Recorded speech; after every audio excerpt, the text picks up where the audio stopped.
بسم الله الرحمن الرحيم.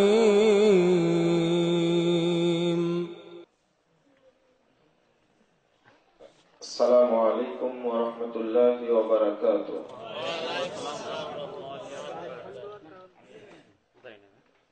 إن الحمد لله نحمده ونستعينه، من يهده الله فلا مضل له ومن يضلل فلا هادي له، وأشهد أن لا إله إلا الله وحده لا شريك له، وأشهد أن محمدا عبده ورسوله. أما بعد فأعوذ بالله من الشيطان الرجيم. ومن يكفر بالإيمان فقد حبط عمله وهو في الآخرة من الخاسرين. عن أبي هريرة رضي الله عنه قال قال رسول الله صلى الله عليه وسلم: الإيمان بضع وسبعون شعبة، أفضلها قول لا إله إلا الله، وأدناها إماطة الأذى عن الطريق، والحياء شعبة من الإيمان. رواه مسلم. عن أبي بكر رضي الله عنه قال: سمعت رسول الله صلى الله عليه وسلم يقول: إن الله لا يقبل من العمل إلا ما كان له خالصا وابتغي به وجهه. رواه النسائي بإسناد صحيح. মুহতারাম সভাপতি, উপস্থিত উলামায়ে কেরাম, অতিথিবৃন্দ, সুধী মণ্ডলী, সামনে উপবিষ্ট শ্রদ্ধেয় মুসলিম ভাতৃমণ্ডলী, আমার প্রাণ প্রিয় ছাত্র ও যুবক ভাইরা, পর্দার আড়ালের মা ও বোনেরা, সকলকে আজকে মাহফিলে আন্তরিক অভিনন্দন জানাচ্ছি এবং আল্লাহর কাছে দোয়া করছি আল্লাহ যেন আমাদের প্রোগ্রামকে কবুল করে নেন। যারা এই সম্মেলন বাস্তবায়ন করার চেষ্টা করেছেন, সময়, শ্রম, অর্থ, মেধা ব্যয় করেছেন এবং যারা বিভিন্ন এলাকা থেকে কষ্ট স্বীকার করে মাহফিলে হাজির হয়েছেন, আল্লাহ তাদেরকে আমাদেরকে জান্নাতের সদস্য হিসাবে কবুল করে নিন।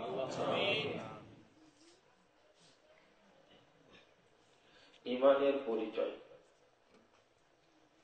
এ বিষয়ে আপনাদের সামনে আমি সংক্ষিপ্ত আলোচনা পেশ করার চেষ্টা করব ইনশাআল্লাহ। ওমা তাওফীকি ইল্লা বিল্লাহ, আলাইহি তাওয়াক্কালতু ওয়া ইলাইহি উনীব।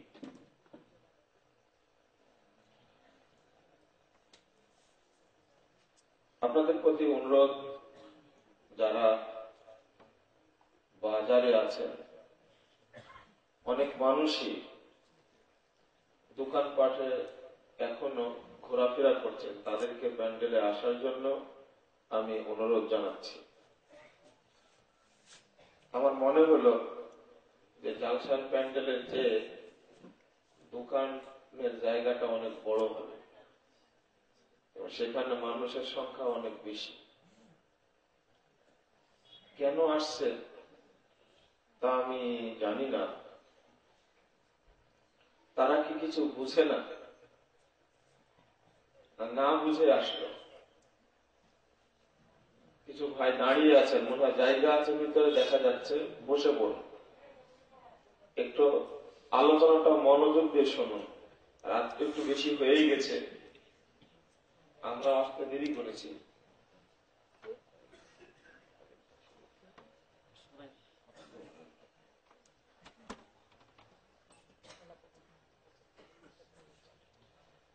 আমি একটা হাদিস আপনাদের সামনে আগে অনুবাদ করি,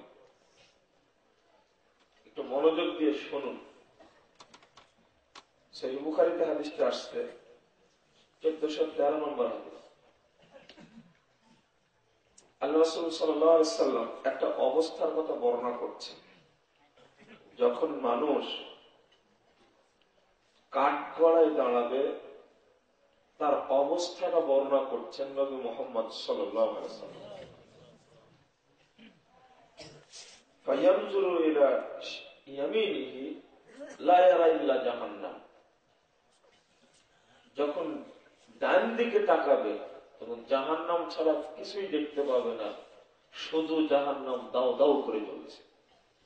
ওয়ায়ানজুরু ইলা শিমালিহি লা ইয়ারা ইল্লা জাহান্নাম, বামে তাকাবে তো দেখতে পাবে শুধুই জাহান্নাম আর কিছু নাই, দাও দাও করে জাহান্নাম জ্বলছে।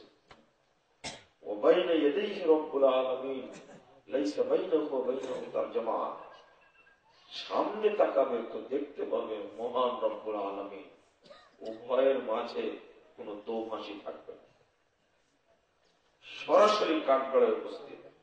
এখানে আত্মীয় স্বজন থাকবে না, এখানে উকিলও থাকবে না, পেশকারও থাকবে না, মোহরিও থাকবে না, কেউ নাই। বিচার হচ্ছে, কোন দর্শকও থাকবে না। আল্লাহ রাসূল এই বাক্যটি বলার পরেই বলছেন, ওয়াত্তাকুন্নার ওয়ালাউ বিশিক্কি তামরাতিন, যদি তোমরা এক টুকরা খেজুর সাদকা দিতে হয় তবুও এই জাহান্নামের এই অবস্থান থেকে বাঁচার চেষ্টা করো। তারপরে আল্লাহ নবী আরেকটি বাক্য বললেন, ওয়াইল্লাম ইয়াজিদ, তোমাদের কারো কাছে যদি এক টুকরা খেজুরও না থাকে, ফাবিকালিমাতিন তাইয়্যিবা, তাহলে একটা ভালো কথা বলে আল্লাহকে সাদাকা দাও, দিয়ে হলেও জাহান্নাম থেকে বাঁচার চেষ্টা করো। হাদিসটা কি বুঝাতে পারলাম? আপনি আসছেন যখন আলোচনা শোনার জন্য, তখন দোকানেই বা কেন, রাস্তায় বা কেন, এই সময়টুকু একটু সাদাকা দেন আল্লাহকে, যেটা কাল কিয়ামতের মাঠে কাজে লাগবে। মনে রাখবেন, এ জগতের সবচেয়ে পাওয়ারফুল জিনিসের নাম হলো সাদাকা। এই জন্য আল্লাহর নবী সাল্লাল্লাহু আলাইহি ওয়াসাল্লাম এমন তো পরিস্থিতির কথা এইভাবে বললেন। এই অবস্থা বোঝাতে গিয়ে বললেন না, অতএব এই অবস্থা থেকে বাঁচার জন্য তোমরা হজ করো, এটা কিন্তু বলেন। এই অবস্থা থেকে বাঁচার জন্য তোমরা সিয়াম রেখেও, এটা বললেন না। আল্লাহ নবী বললেন না এই অবস্থা থেকে বাঁচার জন্য তোমরা যাকাত দেবে, এটা বললেন না। তো আপনাকে আর একটা কথা শোনাই, তারপরে একটু আগে বাড়ি, সুবিধা হবে। এই ছেলে, তোমরা বাদাম খাচ্ছ নাকি বসে বসে? হ্যাঁ,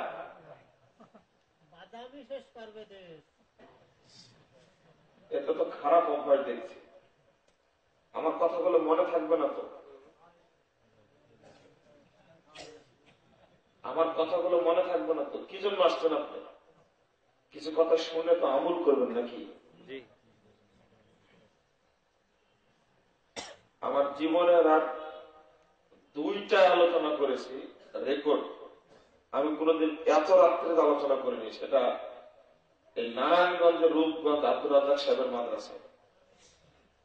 রাত 2টায় উঠেছে আলোচনায়, তবুও আমি কাউকে নিজে জায়গায়নি, মানুষকে জায়গায় বসে আলোচনা শুনেছি। টঙ্গীর মাঠ করেন নাকি আপনি? আলোচনা যতটুকু করব ততটুকু আপনাকে শুনতে হবে ইনশাআল্লাহ, এবং বাস্তবে আমল করবেন। আমি কি কবর স্থানে আসছি নাকি আলোচনা করার জন্য? তাহলে আর ভাবলেন কি করে? আগেই বলেছি আপনাদেরকে, একটু মনোযোগী হন, আলোচনা ধরে রাখবেন এবং আমল করবেন। বিষয়ই তো নিয়েছি ইমানের পরিচয়, বলিনি? ইমান আজকে বুঝাবো ইনশাআল্লাহ। বলছিলাম সবচেয়ে পাওয়ারফুল জিনিস হলো সাদাকা। কিভাবে পাওয়ারফুল দেখবেন?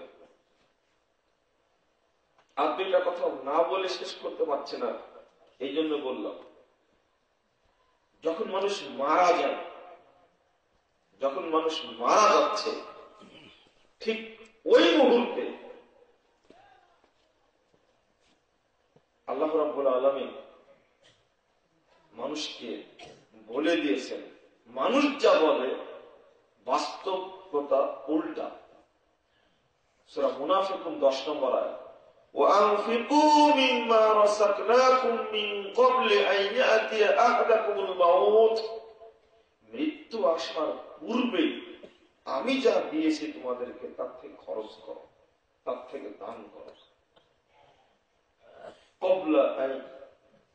قبل أن يأكل ربي لولا أخرتني إلى أجل قريب فأصدق وأكن من الصالحين।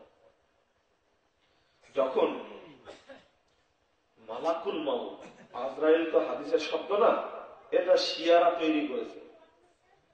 মালাকুল মাউত যখন ধরবে, আত্মাটাকে যখন ধরে টান দিবে, ও প্রথমে আসতে চাইবে না, পুরো শিরা উপশিরায় দৌড়া বেড়াবে, আত্মাটা বের হতে চাইবে না। তখন এক পর্যায়ে মালাকুল মাউত চাপতে ধরবে, ধরে টান দিয়ে যাবতীয় রগ শিরা উপশিরা ছিঁড়ে আত্মাটা বের করে দেবে। যখন ধরবে তখনই ও চোখটা বড় বড় করে, একবার এদিক করে একবার এই দিক করে, ও মুখ নাড়াচাড়া করে। তখন আপনারা কি বলেন জানেন? একটু শরবত দাও, একটু পানি দাও, একটু পানি খাবে। ও পানি খেতে চায়, পানি খেতে চাই, এটা বলে রব্বি লাউলা আখারতানি ইলা আজালিন করিব, আল্লাহ একটু সময় দাও, আল্লাহ একটু একটু একটু সময় দাও। আখারতানি ইলা আজালিন করিব, একেবারে অল্প সময়, ইলা আজালিন করিব, একটু সময় দাও। ফাসাদদাক, তাহলে আমি সাদাকা করব। ও আকুম মিনাস সালিহিন, আর আমি তোমার সব বান্দাদের অন্তর্ভুক্ত হয়ে যাব। এই কথাটি বলে ও। আর আপনারা বলেন শরবত দাও, ওকে কিছু দিতে হবে না, ওকে কিচ্ছু দিতে হবে না, ওর সময় আছে, আপনি দিয়ে কি করবেন ওকে? ও বলে এই কথাটা, আল্লাহ একটু সময় দাও আল্লাহ। ও বদের হাত দিয়ে একটা কোনোদিন দান করেনি, এখন দানের কথা মনে পড়েছে। আপনাকে এই কথাটা কেন মনে করলাম দিলাম জানেন? আচ্ছা, ও হজ করতে চায় না কেন? বলতো আল্লাহ একটু সময় দেবে, হজ করে আসবে। আল্লাহ একটু সময় দেবে, নামাজ পড়বো 2 রাকাত, 2 রাকাত নামাজ পড়েনি, একটু সময় দাও। তা বলেন 2 রাকাত সালাতের ফজিলত তো জানেন আপনারা? জানেন না? পাপের কারণে তো ধরছে ওকে, মালাকুল মাউত পাপের কারণে ধরছে। কিন্তু সালাতের ফজিলত হলো এই, রাসূল সাল্লাল্লাহু আলাইহি ওয়াসাল্লাম বলছেন, কেউ যদি সুন্দর করে ওযু করে 2 রাকাত সালাত আদায় করে আল্লাহর কাছে ক্ষমা চায়, তো ও ওই দিনের মতো হয়ে যায়, পাপ থেকে মুক্ত হয়ে যায়, অনুরূপ যেমন যেদিন তার মা তাকে জন্ম দিয়েছিল। এরকম সালাত পড়তে চায় না। রোজার কথাও বলে না, একটু সময় দেওয়া হলো আমি রোজা করবো, তাও তো বলে না। সাদাকার কথা বলে কেন? সাদাকার কথা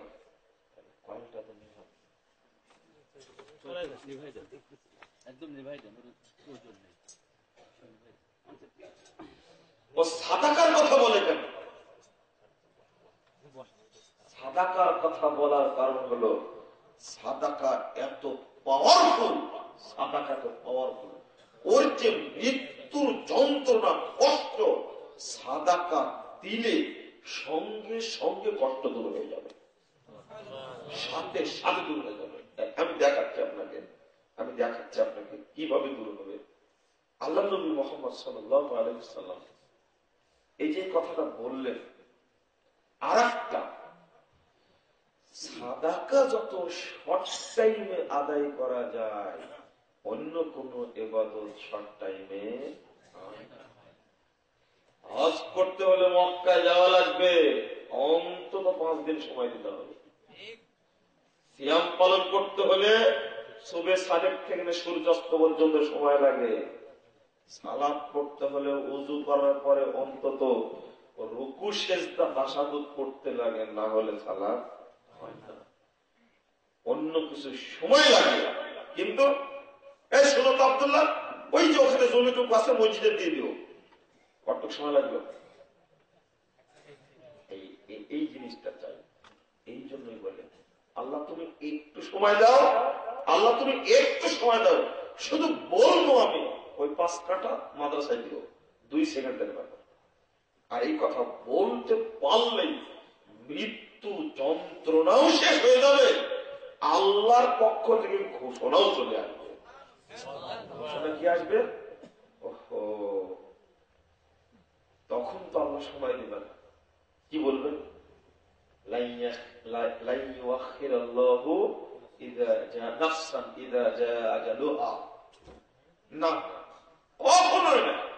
একটুকু সময় দেওয়া হবে না, যখন সময় চলে আসবে একটুকু সময় দেবেন না। আল্লাহ বলে দিয়েছেন না না না, তোমাকে আর সময় দেওয়া হবে না।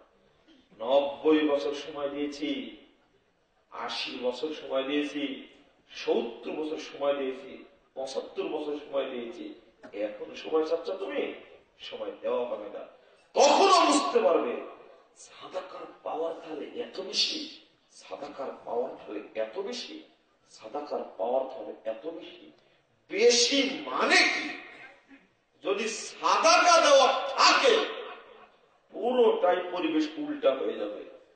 যখনই মালাকুল মউত আসবে তখনই ঘোষিত হবে আল্লাহর পক্ষ থেকে, মালাকুল মউত আল্লাহর পক্ষ থেকে বলবে, ইয়া আইয়াতুহান নাফসুল মুতমাইন্নাহ, হে প্রশান্ত আত্মা, ইরজিই ইলা রাব্বিকি, তুমি ফিরে যাও তোমার রবের দিকে, রাদিয়াতাম মারদিয়া, তুমিও আল্লাহর প্রতি সন্তুষ্ট, আরে তোমার প্রতিও আল্লাহ সন্তুষ্ট। ফাদখুলি ফি ইবাদি, এখনো শেষ হয়নি আল্লাহর ঘোষণা, এখনো শেষ হয়নি। এতটুকু বলার পরে আবার বলছেন ফাদখুলি ফি ইবাদি, হে আত্মা, প্রশান্ত আত্মা, তুমি আমার সৎ বান্দাদের অন্তর্ভুক্ত হয়ে যাও। এখনো শেষ হয়নি, আল্লাহ আবার বলবেন ওয়াদখুলি জান্নাতি, তুমি আমার জান্নাতে প্রবেশ করো। এর মরণ নাই, মানে এর মৃত্যু যন্ত্রণা নেই, কবরের আযাবও নাই, কিছুই নাই। শুধু যদি ঘোষিত হয় ওই জায়গায়, ও জানতো যদি সাদাকা দেওয়া থাকতো তাহলে মালাকুল মউত আমাকে অনুরোধ করতে, মালাকুল মউত এসে অনুরোধ করছে, হে প্রশান্ত আত্মা তুমি আসো, তুমি আসো। কিভাবে আসতো? গ্লাস তো এখানে নাই, কিভাবে দেখাই? কিভাবে আসতো আত্মাটা? কিভাবে আসতো? আল্লাহ নবী দেখাচ্ছে একটা গ্লাস, গ্লাসে পানি ছিল অল্প একটু, তো পানিটা দেখাচ্ছেন এইভাবে কাট করা মাত্রই পানিটা পড়ে যাবে। একটু পানি আছে না, পানি খাওয়ার পরে রেখে দিয়েছেন, গ্লাসে পানি নেই, অল্প একটু আছে, একটু কাট করলে পানিটা কতটুকু সময় লাগবে আসতে? 1 সেকেন্ড,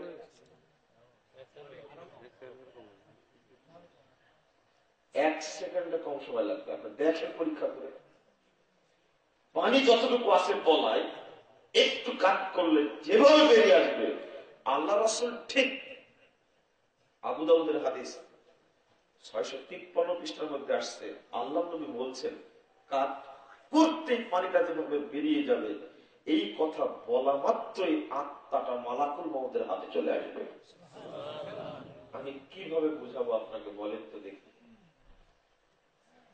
জানতো সাদাকার পাওয়ার এত, কিন্তু সাদাকা করেনি। এই বাস্তবতা বুঝতে পারবে কোন সময়ে? যখন মরে যাচ্ছে তখন বুঝতে পারবে, তখন বুঝে কোনো কাজ।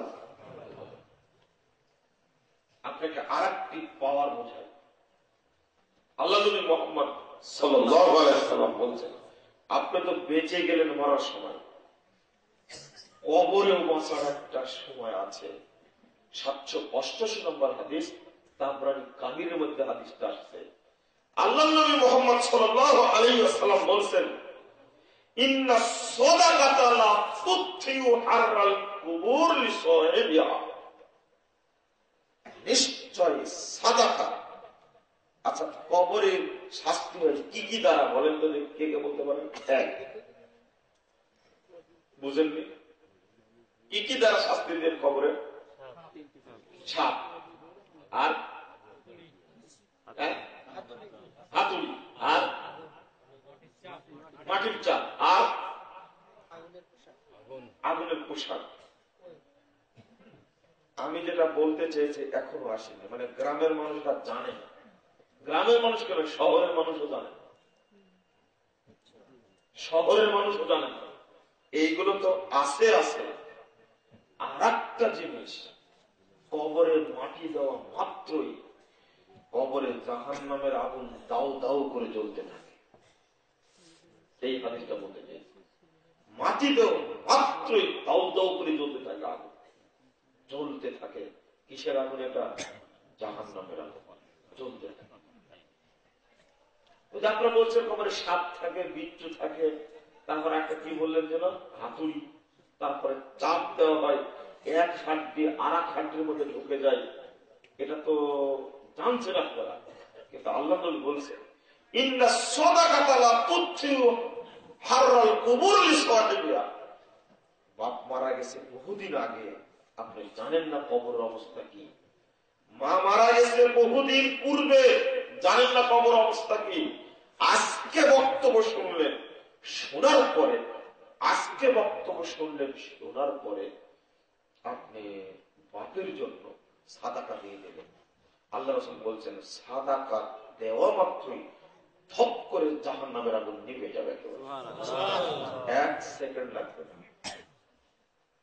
ঢাকায় মাঝে মাঝে বিল্ডিং এ আগুন লাগে, তাই বলে যে 23টা ইউনিট কাজ করছে 3 দিন যাবত, এখনো আগুন নিভেনি, বলে না, পত্রিকায় লেখা আসে 3 দিন যাবত এখনো 24টা ইউনিট কাজ করে আগুন নিভাতে পারেনি। অথচ এটা দুনিয়ার আগুন। সাদাকা দেওয়া মাত্র জাহান্নামকে পোড়ানো হয়েছে কত বছর? 70 বছর যাবত জাহান্নামকে পোড়ায়া আগুনকে প্রস্তুত করা আছে। এই আগুনের চেয়ে ওই আগুন আরো কত গুণ বেশি পাওয়ারফুল। ওই আগুন নিভানোর জন্য একটা জিনিস জরুরি, তার নাম কি? দেওয়া মাত্রই হক করে আগুন নেই। তুচ্ছ মানে কি জানেন? এই যে এখানে মোম জ্বলছিল, বাতি জ্বলছিল, বাতির নাম কি বলে না? বাতি। আগে যারা একটা ছিল হারিকেন, আর একটা ছিল কি ল্যাম্প। এই দুটো নামে যাচ্ছে। ল্যাম্পকে যদি নিভাতে হয়, একটা ফু দিলেই বা এইভাবে থাপ্পড় দিলে সাথে নেমে যায় না?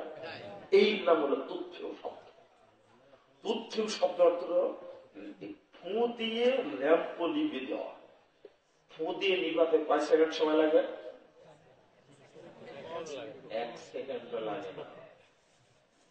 আমি আপনাকে বুঝাতে চাইলাম সাদাকার পাওয়া, সাদাকা দেওয়া মাত্র সঙ্গে সঙ্গে জাহান্নামের আগুন নেমে যাবে। এটা আল্লাহর নবী বলেছেন সাল্লাল্লাহু আলাইহি ওয়াসাল্লাম। শেষ হাদিস এ ব্যাপারে। আপনি সালাত আদায় করেন, কিন্তু সালাতের নেকিটা কত বড় হয় এইটা কিন্তু আল্লাহর নবী বলেন। বুঝতে পারলেন? এটা বলেন। হ্যাঁ, সিয়াম সম্পর্কে বলা হয়েছে যে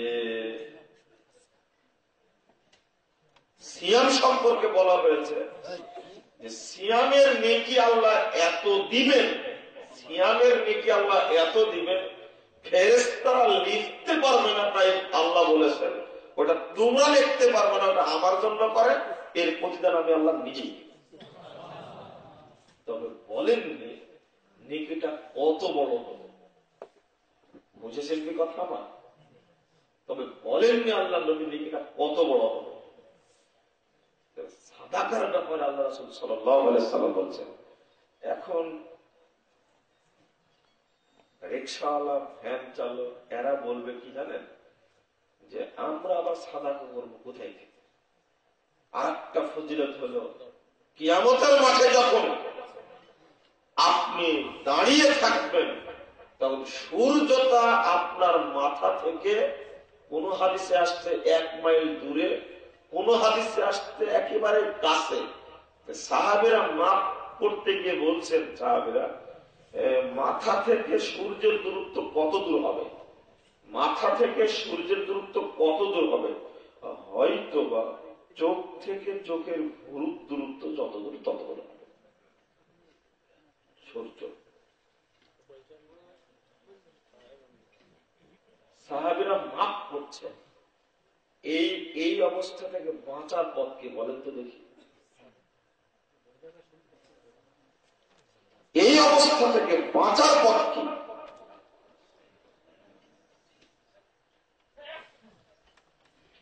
এই অবস্থা থেকে বাঁচার পথ আল্লাহ বললেন, লিকুল্লি ইমরিন ফি যিল্লি সাদাকাতিহি হাত্তা ইউখযা বাইনান নাস। সাদাকা দেওয়া থাকলে কাল কিয়ামতের মাঠে ওই ব্যক্তি ওই দানের ছায়ার নিচে অবস্থান করবে। 50,000 বছরের লম্বা দিনে কার নিচে থাকবে? ওই সাদাকার ছায়ার নিচে থাকবে। তো আপনি তো বলবেন এবার আমি আর কয় টাকা সাদাকা দেব আর কি বা হবে? মানুষ নেকিকে খুব হালকা মনে করে। আসলে নেকিকে খুব হালকা মনে করে। নেকি হালকা জিনিস না। হাদিসটা শুনেই নিন, দেখেন কেমন লাগে। 1410 নম্বর হাদিস, সহিহ বুখারীর মধ্যে আসছে। আল্লাহ নবী সাল্লাল্লাহু আলাইহি ওয়াসাল্লাম বলেন, মান তাসাদ্দাকা বিআদলি তামরাতিন মিন কাসমিন তাইয়্যিব। কেউ যদি এক টুকরা খেজুর বৈধ উপার্জন থেকে আল্লাহকে দান করে, ফাইন্নাল্লাহা ইয়াতাকাব্বালুহা বিয়ামিনিহি। আল্লাহ রাব্বুল আলামিন ওই এক টুকরা খেজুরকে ডান হাতে কবুল করে। সুবহানাল্লাহ। সুম্মা ইউরাব্বিহা কামা ইউরাব্বি আহাদুকুম ফালওয়াহু। অতঃপর আল্লাহ এক টুকরা খেজুরকে বাড়াতে থাকেন, বৃদ্ধি করতে থাকেন, বড় করতে থাকেন, যেমন তোমাদের কেউ তার উটের ছোট বাচ্চাকে বড় করতে করতে অনেক বড় করো, আল্লাহ বড় করতে করতে অনেক বড় করেন। হাত্তা তাকুনা মিসলাল জাবাল। অবশেষে এক টুকরা খেজুরকে তিনি হিমালয় পাহাড়ের মতো বিশাল করে দিয়েছেন। হিমালয় পাহাড় কেন বললাম? মানে এর চেয়ে বড় পাহাড় পৃথিবীতে আর নেই। এক টুকরা খেজুর। আমি আরো নিচের কথা বলবো। যখন শুনেছেন এই এলাকায় আব্দুর রাজ্জাক বিন ইউসুফ সাহেব আসছেন, তখন আপনি যাবেন, আপনার ছেলে যাবেন, আপনার স্ত্রী, আপনার মেয়েকে সহ যাবেন মসজিদে। আপনার মসজিদে, এই মসজিদের যিনি খতিব, আমি জানি না তিনি কেমন, যদি কোরআন সুন্নাহর আলোচনা ফুটিয়ে না তুলতে পারেন তাহলে আপনি অন্য মসজিদে যাবেন সপ্তাহে জুমার দিনে, সেখানে আপনার স্ত্রীকে নিয়ে যাবেন, আপনি যাবেন, ছেলেটাকে নিয়ে যাবেন, চলো অমুক জায়গায় খুতবা সুন্দর আলোচনা করেন, সেখানে যাবেন। কেন জানেন? দিন চর্চা অন্তত সপ্তাহে হলেও একদিন করবেন। এটা আমার বক্তব্য। আমার কথা কি বুঝাতে পারলাম আমি? মানে দিন চর্চা বছরে একদিন হলে হবে না। মসজিদের সভাপতিকে শক্ত হতে হবে, এমন খতিব রাখতে হবে যিনি আলোচনা করবেন দিনান দিন মানুষের আকীদা পরিবর্তন হবে, ঈমানের পরিবর্তন। বুঝতে পারেননি কথা? এইরকম যেন উপকার হয়। কিন্তু খুতবা দিতে আসতে 50 বছর যাবত কোন পরিবর্তন নাই। যেমন মহিলাদের কাপড় খোলা ছিল ওইভাবে আছে, বরং আরো ন্যাংটা হচ্ছে। কোন উপকার হয়? কেন হয়? মানে এই ইমাম ঠিকভাবে সাইজ করতে পারে না। তবে সব জালসে আমি যেতে বলছি না।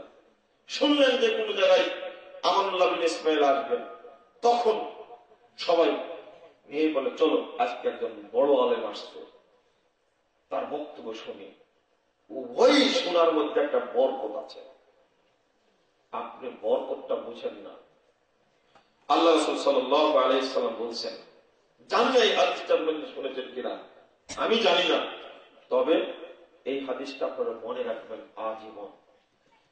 ইমাম বুখারীর একটা গ্রন্থ আল আদাবুল মুফরাদ, এই গ্রন্থের 593 নম্বর হাদিস, আল্লাহ রাসূল সাল্লাল্লাহু আলাইহি ওয়াসাল্লাম বলছেন, মান তুকবিলাত লাহু হাসানা, যার একটা নেকি কবুল করা হবে। কয়টা? একটা। যার একটা নেকি গ্রহণযোগ্য হবে আল্লাহর কাছে, আল্লাহ যার একটা নেকি কবুল করবেন, দাখালাল জান্নাহ, সে জান্নাতে প্রবেশ করবে। একজন শুনলে বলেন তো দেখি, একদিন শুনেছি এটা? আমার মনে হয় বলতে পারবেন না।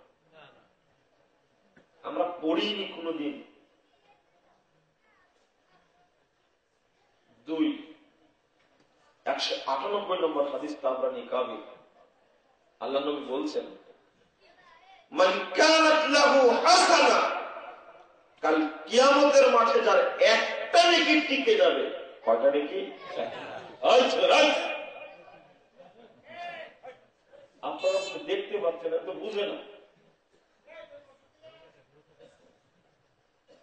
আল্লাহ নবী বলছেন, মান কানাত লাহু হাসানা, যার একটা নেকি কিয়ামতের মাঠে টিকে যাবে, দাখালাল জান্নাহ, সে জান্নাত প্রবেশ করবে। আপনি এত ছোট মনে করেন কেন? নেকির কাজকে এত ছোট মনে করেন কেন? আপনি বোঝাতে গিয়ে এই জায়গায় আসলাম, আপনি নেকির কাজকে ছোট মনে করবেন না। নেকি করার চেষ্টা করেন, টিকবে কিনা সন্দেহ আছে। এখন যে কথাগুলো বলবো, কথা শুনে মনে হবে এক নেকু নাই, কালকে থেকে আবার শুরু করতে হবে। মনে কষ্ট পাবেন না, লাভ আছে। যদি আলোচনা শুনে আপনি শিক্ষা গ্রহণ করেন, এখনই লাভ হয়ে যাবে ইনশাআল্লাহ, ক্ষতি হবে না। চিটাগাং থেকে ফোন দিয়ে এসে 87 বছরের বিরুদ্ধে একজন, গতকালকে না গত শনিবারে শোনালাম 89 বছরের এক মহিলা লন্ডন থেকে ফোন দিয়েছে। 89 বছর বয়স। এই মহিলার বয়সের কথা শুনে আমি আশ্চর্য হয়ে গেছি। লন্ডনেই থাকে 50 বছর যাবত, আকীদা চেঞ্জ হয়নি। দেখেন মানুষকে আল্লাহ হেদায়েত দিলে কিভাবে দেয়। আমি যাচ্ছি গত জানুয়ারি মাসের 6 তারিখে কুমিল্লা, যাওয়ার পথে দাউদকান্দি ব্রিজ পার হয়ে গেছে, তখন ফোন দিয়েছে। বলছে, বাবা তোমার জাল হাদিসের কবরে রাসূলুল্লাহ সালাত আর ভ্রান্ত আকীদা বনাম সঠিক আকীদা বইটি পড়ে আমি সালাতও পরিবর্তন করলাম, আকীদাও পরিবর্তন করলাম, কিন্তু অন্তরটা কুড়ে কুড়ে খাচ্ছে। এই যাবৎ যা করেছি এই ফয়সালা কি হবে? এই লোকের মধ্যে ঈমান আছে, বুঝেননি? এই লোকের মধ্যে ঈমান আছে। আমি বললাম যে চাচা শুনুন, আপনাকে সুসংবাদ দিই, ভুল যখন বুঝতে পেরেছেন, সংশোধন করে ফেলেছেন, তখন পূর্বে যত ভুল করেছিলেন আল্লাহ সমস্ত ভুলকে ক্ষমা করে দিয়েছেন। দুই নম্বর, তখন মুরব্বী আমাকে বলছেন, আল্লাহু আকবার, আমার অন্তরটা প্রশান্তিতে ভরে গেল। 2 নম্বর বললাম, চাচা আর একটা কথা শুনুন, শুধু নেকি শুধু পাপই ক্ষমা হয়নি, যত পাপ করেছিলেন সমস্ত পাপকে আল্লাহ নেকিতে পরিবর্তন করে দিয়েছেন। কি লাভ হলো না ক্ষতি হলো বলেন? আগে ভুল করেছি, ভালো কথা, আজকে আলোচনা শোনার পর তওবা করে নিলাম, সমস্ত পূর্বের পাপগুলো কি হয়ে যাবে? নেকি হয়ে যাবে, নেকি হয়ে যাবে, সব নেকি হয়ে যাবে। তো তাতে তো কোনো লস নেই, ক্ষতি নেই। কিন্তু ওই মুরব্বীর খবর আছে, যে মুরব্বী গোড়া অহংকারী, ও আলোচনা শুনেই বলবে 50 বছর যাবৎ 80 বছর যাবৎ করছি, 50-80 বছর যাবৎ করছি, 2 বছর তো মারাই যাবো, যা যেভাবে আসলে ভাবে থাক। এই কথা বললেই মুরব্বী ইবলিশ শয়তানের সাথে ও জাহান্নামে যাবে। কারণ ইবলিশ শয়তান ভুল স্বীকার করেনি, ঠিক না? এই স্বভাব কি ইবলিশ শয়তানের? মানুষের স্বভাব এটা না। জানার পরে গোড়ামি করলো কেন? আরে মুরব্বীর যদি এইরকম অহংকার হয়, মুরব্বী মূর্খ মানুষ, বয়স বেশি, তাই শ্রদ্ধা করি, তাই না? মুরব্বীর যদি অহংকার এইরকম হয়, তাহলে একজন মাদানির অহংকার কেমন হতে পারে? ট্রিপল কামে, ট্রিপল দাওরা, ৮,০০০ পাস, দেওবন্দি, ডক্টর মানুষ, প্রফেসর মানুষ, এর অহংকার কত হতে পারে বলেন তো দেখুন। বেশি হবে না কম হবে? বেশি হবে না?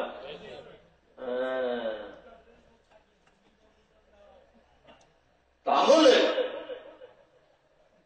মুরব্বীরই যদি এত অহংকার হয়, তাহলে শিক্ষিত মাদানি, এই দাওরা পাস, কামেল পাস এবং প্রফেসর ডক্টরদের মর্যাদা যত বড়, তাহলে অহংকার কত হবে বলেন তো দেখুন।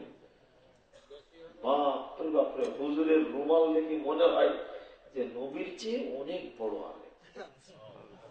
ভাব দেখে, পোস্ট পাস দেখে এমনটাই মনে হয়। এর খবর আছে, এর খবর আছে, এই অহংকারীর খবর আছে। বলছে কি জানেন? মোনাজাত আপনি করেন, কিয়ামতের মাঠে সমস্যা হলে আমি দেখে নিব। বেটা তোমারই খোঁজ থাকবে না, তুমি কোথায় থাকবে তার হিসাব আছে। হ্যাঁ, দাপট কত দেখছেন? দাপটে, হ্যাঁ আমি বলেছি করেন আপনারা। আপনারা মরা খাওয়ার অনুষ্ঠান করেন, মরা খাওয়ার অনুষ্ঠান বুঝেন তো? খানা খাওয়া 40 মরা খাওয়ার অনুষ্ঠান খাওয়ান আপনারা, গোটা এলাকার মানুষকে দাওয়াত দেন আপনি, কোন সমস্যা নাই। সমস্যা কিছু হলে কিয়ামতের মাঠে আমি দেখে দিব। আরে ঠাই পাবে না, নবী রাসূল মুহাম্মদে ঠাই পাবে না, তাই এই হুজুরের দাপট কত। বেদাতি জর্দাকর হুজুরের দাপট কত, গুলখোর হুজুরের দাপট কত, ওর সাহস কত দেখছেন? ইবলিশ শয়তান এত বড় দাপট দেখাতে পারেন আল্লাহর কাছে। দাপট কত! আমি অহংকারের কথা বললাম, এত অহংকার কেন হবে? হ্যাঁ, ভুল হতে পারে না, পারে না? এ দেখেন, খুব তো আব্দুল রাজ্জাকের বক্তব্য শুনেন না আপনারা? আব্দুল রাজ্জাক সাহেব বলছেন, আপনাদের আগে বলেছি মহিলাদের মধ্যে সবচেয়ে মর্যাদাবান মহিলা আয়েশা রাদিয়াল্লাহু আনহা।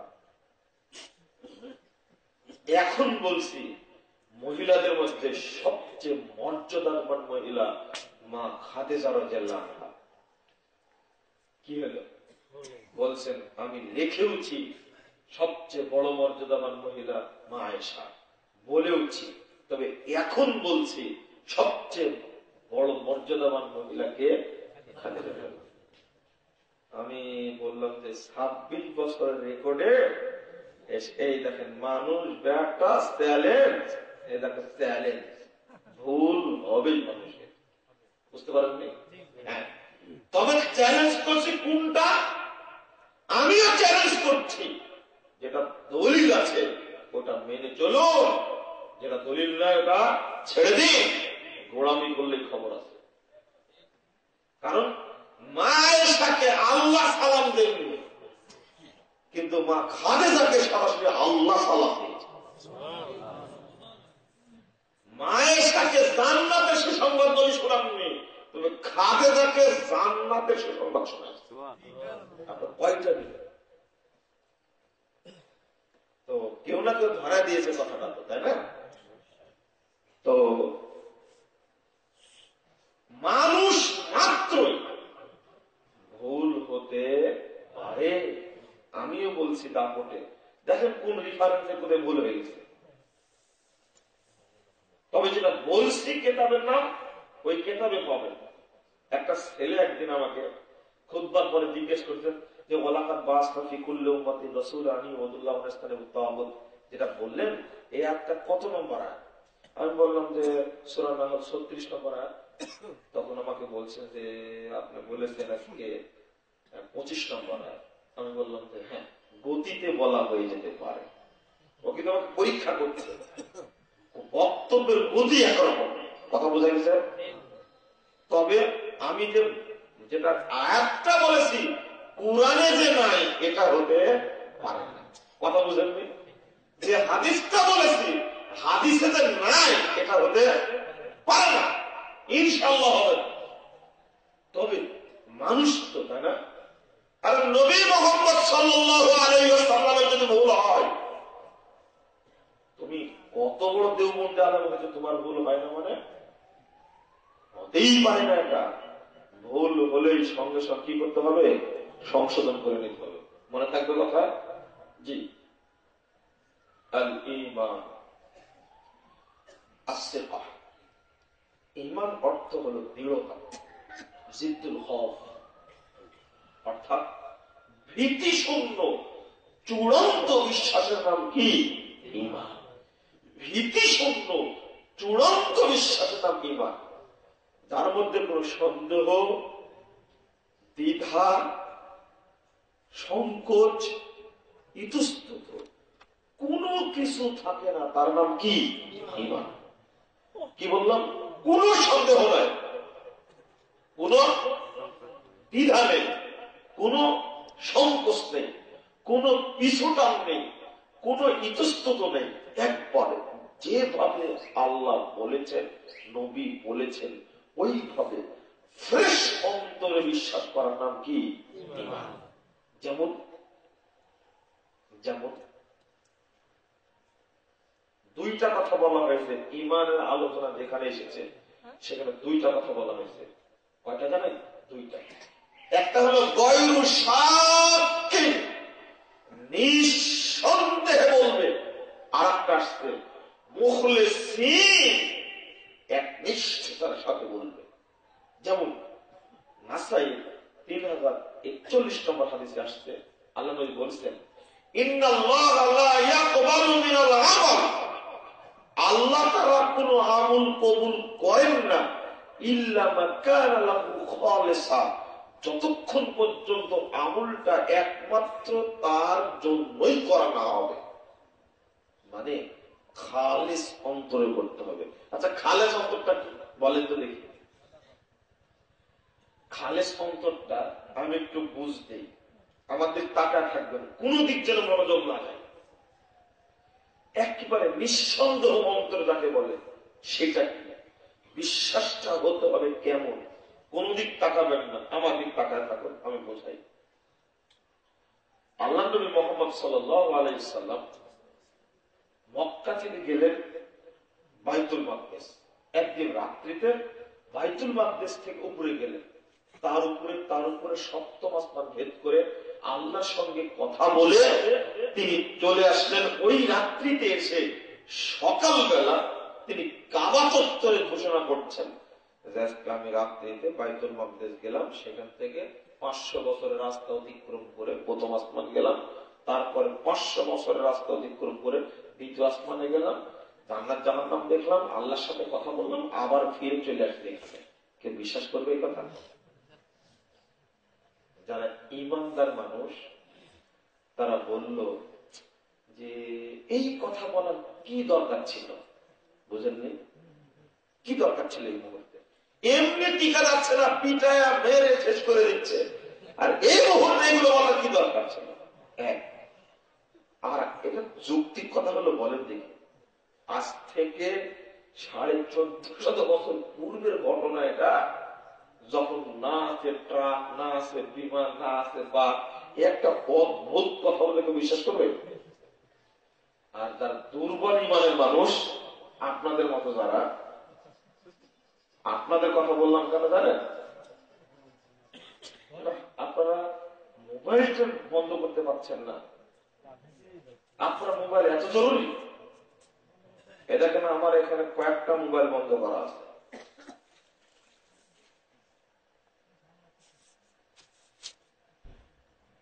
তো যারা দুর্বল ঈমানের মানুষ, আপনাদের মতো বললাম কেন? যদি শোনেন তো অমুক জায়গায় একটা পীর সাহেব পানিতে ফু দিলে অসুখ ভালো হয়ে যায়, ওখানে দৌড়াবেন আপনারা। তাই না? আপনাদের আগে আপনার স্ত্রীরা দৌড়ালো, আপনার স্ত্রীরা এই মহিলা দাদি আর বুড়ি এরা হলো শিরিকের ফ্যাক্টরি, আর দাদা আর নানা এই বুড়ারা এই বৃদ্ধরা বেদাতে ইন্ডাস্ট্রি রাখতেন, এরা বেদাত উৎপাদন করে। এই বুড়ারা মানতে চায় না, একবারে মানতে চায় না। আর এই দাদি নানি এরা এই বুড়ি এটা উৎপাদন করে, বাড়িতে বসে বসে শিরিক উৎপাদন করে। ও আগে চলে যাবো ওখানে। ওই জন্য বললাম আপনাদের মতো যারা ইমানদার তারা বলবে কিনা যে তাহলে আবু জাহাল যেটা বলে মানে এটাই ঠিক, ওর মাথাতে সমস্যা। আর যারা মুনাফেক, মুনাফেক তো নয় আপনার দেশে, তাই না? না না, মুনাফেক এ দেশে পাওয়া যায় না। মুনাফেক পাওয়া যায় না, মুনাফেক পাওয়া যায় না, মিথ্যুক পাওয়া যায় না, মিথ্যুক পাওয়া যায় না, মিথ্যুক পাওয়া যায়। যারা মুনাফেক বা মুশরিক এই ঘটনা শোনার পরে বলতে এবার থামো, তোমাকে কি করে সাইজ করতে হয় এবার দেখছি। এরা শোনার পর দৌড়তেছেন আবু বকরের বাড়িতে। কার বাড়িতে? আবু বকর, সবচেয়ে নিকটের মানুষ, যে একে আগে সাইজ করতে হবে। একটু খোদাকার কারণভক্ত করো তো। যাওয়ার পরে বলতে আবু বকর শুনেছ ঘটনা? 4407 নম্বর হাদিস মুস্তাদরাক হাকিমের মধ্যে আসছে। বড় লম্বা ঘটনা আসছে মুসান্নাফ আব্দুর রাজ্জাকের মধ্যে।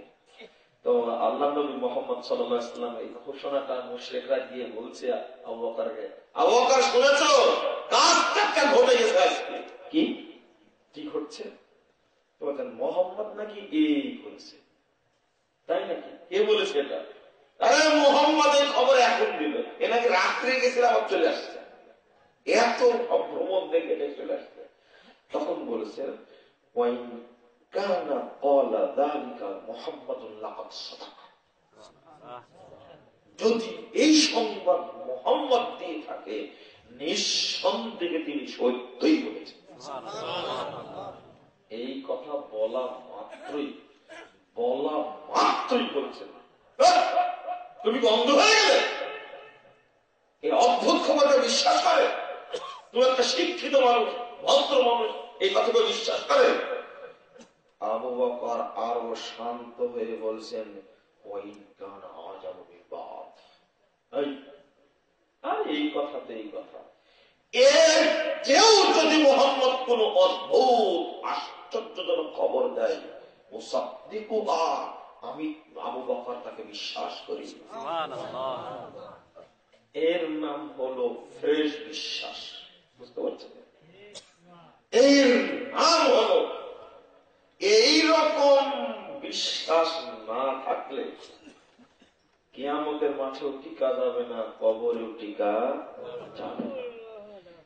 এই তাসদীকটাই কবরে হবে আপনার। আপনি বুঝেননি মনে হয়। এই কথা বলা মাত্রই আল্লাহর পক্ষ থেকে, রাসূলের পক্ষ থেকে ঘোষিত হলো আবু বকরের নাম হল সিদ্দিক।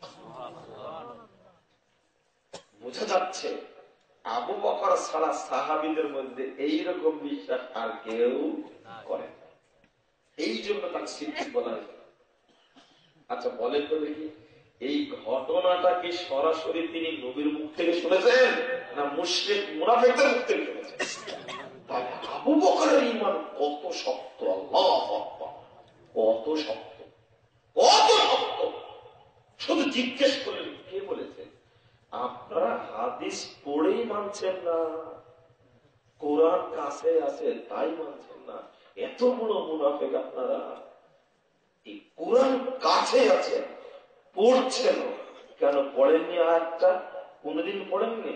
যদি কেউ বাপের জমি ঠিক মতো আদায় না করে তাহলে কোথায় থাকবে?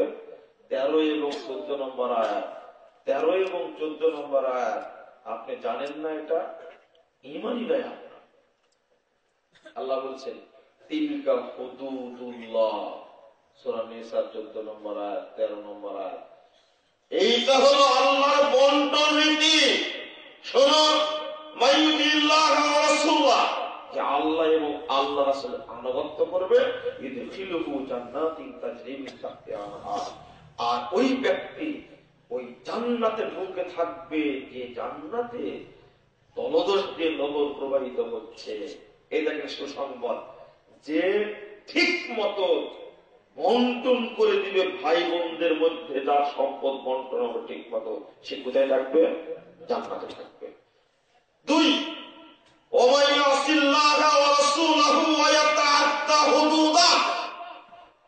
যে ব্যক্তি আল্লাহ এবং আল্লাহর নবীর নাফরমানি করবে, বন্টন রীতি লঙ্ঘন করবে, ইউদখিলহু নারান খালিদান ফিহা, আল্লাহ ওকে আজীবনের জন্য জাহান্নামে রাখবে।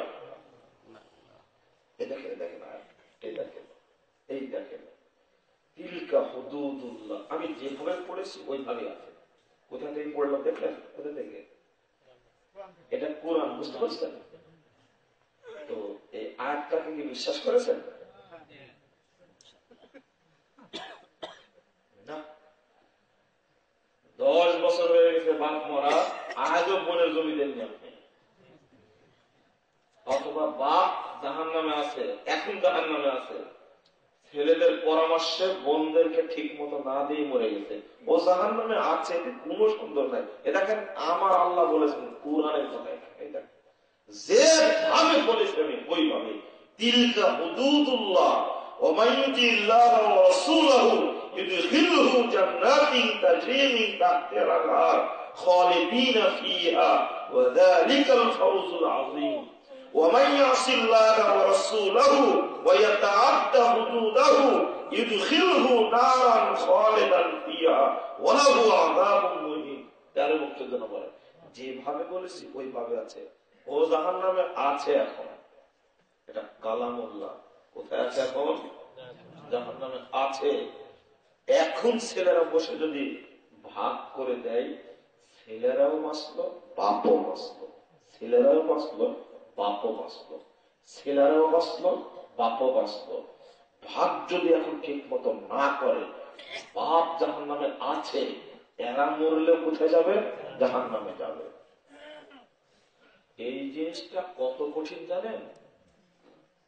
একটা ফ্যাক্টরি আছে বাংলাদেশে, একটা জায়গা আছে বাংলাদেশে, বাংলাদেশের কোন মানুষ সিনেমা জায়গাটা মনে হবে না।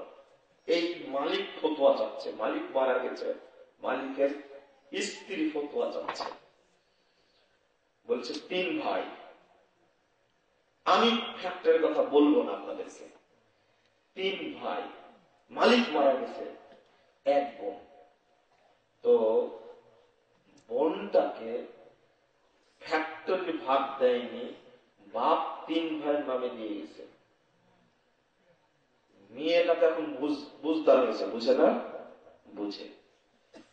এখন মাকেও ফোন দেয় না, আর বাপের জন্য আর দোয়া করে না। ভাইদেরকে বলে যে আমাকেও ভাগ দাও তোমরা, তোমাদের ছোট বোন আমি, তো দেয় না। তো মা বলছে যে আমি কি দায়ী হব এই জন্য? আমাকে একটু বলে, আমি কি দায়ী হব? আমি এটা বুঝাতে চাইনি মেয়েটা আমাকে আর ফর্ম দেয় না, মা তুমি ফাইসালা করছো না, আর বাপের জন্য মেয়েটার দোয়া করে না। এবার বলেন আপনি, এই আয়াতটা বাস্তবতা ঠিক আছে না নাই? আপনাকে জমি ফেরত দেওয়া লাগবে, বিকল্প কোন পৃথিবীতে পথ। ও যদি মারা যায়, বোন যদি মারা যায়, ওয়ারিশকে দিতে হবে। ওয়ারিশ যদি কেউ না থাকে, এই টাকাটুকু, মানে বোনের কোন সন্তানই হয়, কেউ নাই, মারা গেছে, এখন যাওয়ার মতো কেউ নাই, কিন্তু আপনি জানেন যে আপনার বাপ বোনকে জমি দেয়নি, এখন ওই জমিটা কি করতে হবে? জমিটা বিক্রি করে টাকাটা মসজিদে দিতে হবে, অথবা জমিটুকু মসজিদ নামে দান করে দেবে তার নামে, বাঁচতে চাইবে। এছাড়া কোনো পথ নাই। আমি এই আয়াতটা কেন বললাম? যে আয়াতটা পড়লাম, এই আয়াতের প্রতি কি ঈমান আছে আপনাদের? কেমন? এইরকম যেভাবে আবু বকরের কথা বললাম এরকম ফ্রেশ ইমান কি? ইমান আছে আপনার, কিন্তু কত পার্সেন্ট? পার্সেন্ট বুঝেন? আছে, কিন্তু 100% বিশ্বাস নেই। এমনি হয়তো আল্লাহ বলেছে, ভয় দেখাচ্ছে, ধমক টমক দিয়েছে যদি সোজা সোজা হয়। আপনি এত খারাপ মনের মানুষ? এটা কালামুল্লাহ, এটা কি কালামুল্লাহ? এটা পৃথিবীতে আজ পর্যন্ত এর ব্যতিক্রম 19 সাড়ে 19 হয়নি, 19 হয়নি, 20 সাড়ে 20 হয়নি, 20 হয়নি, সাড়ে 19 হয়নি, 20 আছে, 100 আছে। এর হুকুমের ব্যতিক্রম আজও হয়নি, কিয়ামত পর্যন্ত হবে না, হবে না, অবশ্যই হবে না। যেভাবে বলা আছে এইভাবে বাস্তবায়িত হবে, এইভাবে বাস্তবায়িত হবে, বাঁচার কোন পথ নাই। আগে পানির প্রতি ঈমান আনেন। আমি একটা জিনিস বুঝে আপনাকে, আলী রাদিয়াল্লাহু আনহু চিনেন? কে বলেন তো? আল্লাহ নবীর জামাই শুধু। মানুষের আত্মীয়তার দিকটা এতই মধুর।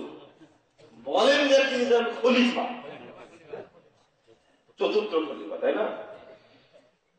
আল্লাহর নবীর মদিনা থেকে মক্কায় আসবেন, মক্কা বিজয়ের একটা পরিকল্পনা নিয়েছেন। বুঝতে পারেন না কথা? মক্কা বিজয়ের কি নিয়েছেন?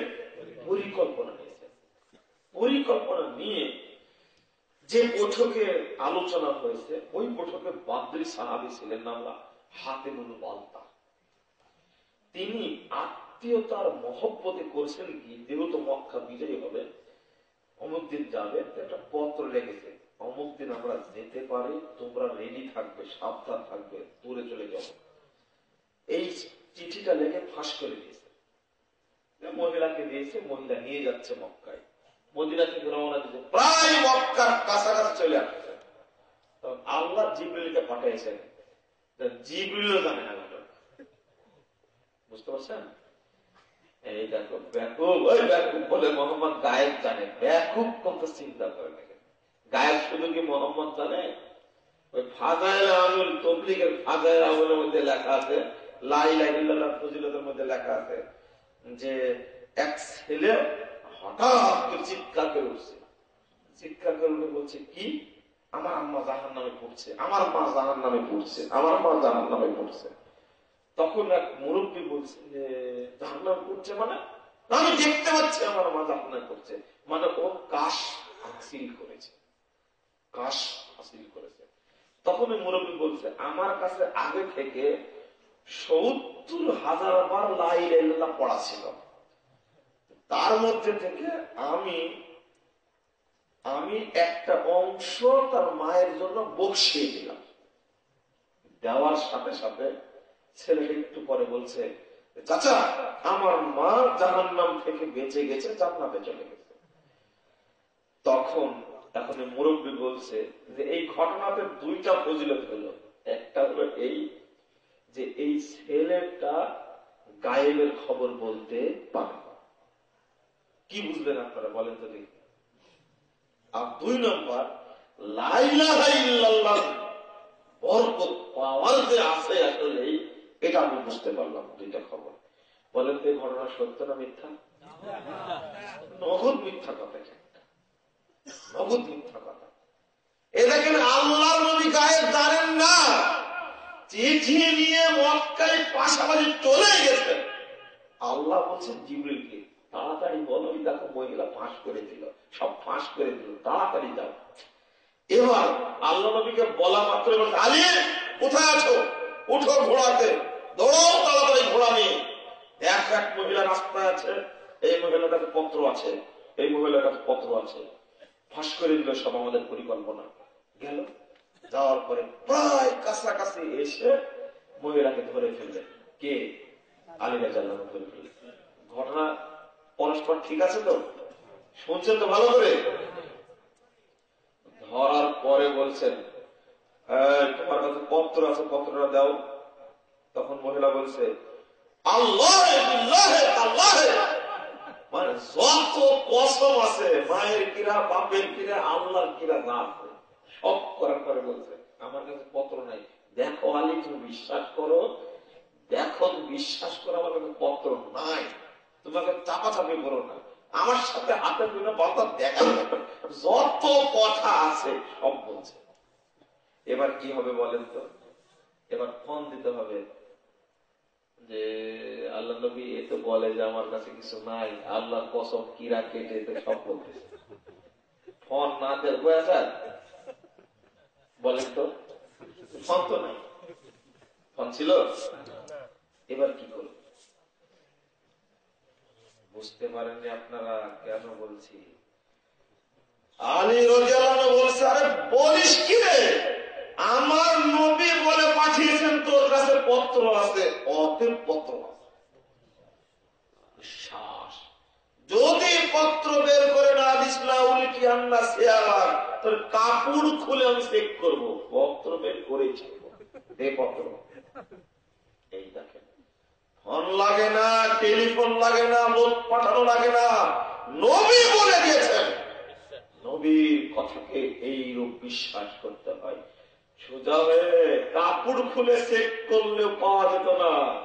মহিলা এই কথা শুনে চুলের ঝুঁটির মধ্যে থেকে পত্র খুলে ঠিকই আলীকে দিয়ে দিল।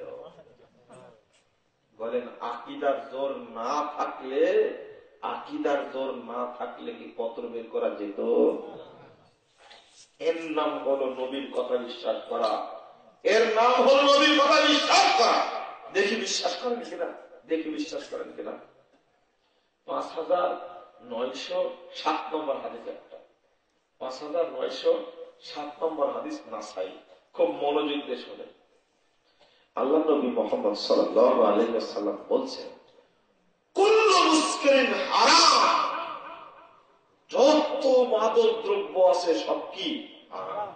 বিড়ি, তামাক, জর্দা, গুল, আলাপাতা, সিগারেট, মদ, গাঁজা, সোয়ানি, যা আছে সব কি হারাম। জর্দাও সাথে কিন্তু আছে, হারাম। তো এরপর আল্লাহ বলছে, ইন্নাল্লাহ আযজা ওয়া জাল্লা আহদা, নিশ্চয় আল্লাহ তাআলা ওয়াদা করেছেন, আল্লাহ তাআলা অঙ্গীকার করেছেন, আল্লাহ তাআলা প্রতিজ্ঞা করেছেন। নিশ্চয় আল্লাহ তাআলা প্রতিজ্ঞা করেছেন, ওয়াদা করেছেন, অঙ্গীকার করেছেন। লিমান শারিবাল মুসকির, যে ব্যক্তি নিশাজাতীয় দ্রব্য পান করে তার জন্য আল্লাহ ওয়াদা করেছেন। কি সুসংবাদ দেখছেন? যারা নিশাজাতীয় দ্রব্য পান করে তাদের জন্য আল্লাহ ওয়াদা করেছেন। কি ওয়াদা? কিয়ামতের দিন এদেরকে তিনাতুল খাবাল দ্বারা আপ্যায়ন করাবে। সাহাবীরা বুঝেন না তিনাতুল খাবাল মানে। তখন আল্লাহ রাসূল বলেছেন, ও তিনাতুল খাবাল বোঝো না, আর কোয়াহলিন না আও উসারাতু আহলিন না, তিনাতুল খাবালটা হলো জাহান্নামীদেরকে পোড়ানোর কারণে তাদের দেহ থেকে যে পুঁজ, রক্ত, গলিত গোস্ত বের হবে, ঘাম বের হবে, একটা ড্রেনে জমা হবে। কোথায় জমা হবে? ড্রেনে জমা হবে। এই ড্রেন থেকে আল্লাহ কিয়ামতের দিন এই মদখোর, গাঁজাখোর, বিড়িখোর, তাড়িখোর এদেরকে তিনি জুস পান করান।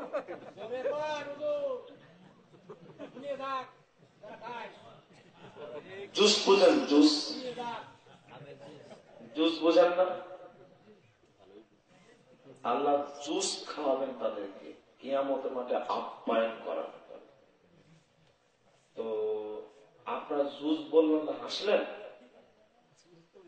এই বলো তো, এখানে কে আছে ছেলে? জুসের আরবি কি বলো তো? আসির মানে জুস। ঠিক বলেছে। আসির আরবি শব্দের অর্থ জুস। আল্লাহ নবী আজ থেকে 1450 বছর পূর্বে ঔসারতন শব্দ ব্যবহার করেছেন, একই শব্দ। আল্লাহ নবী জুসের কথাই বলেছেন, আমি ওই জন্য জুসই অনুবাদ করেছি।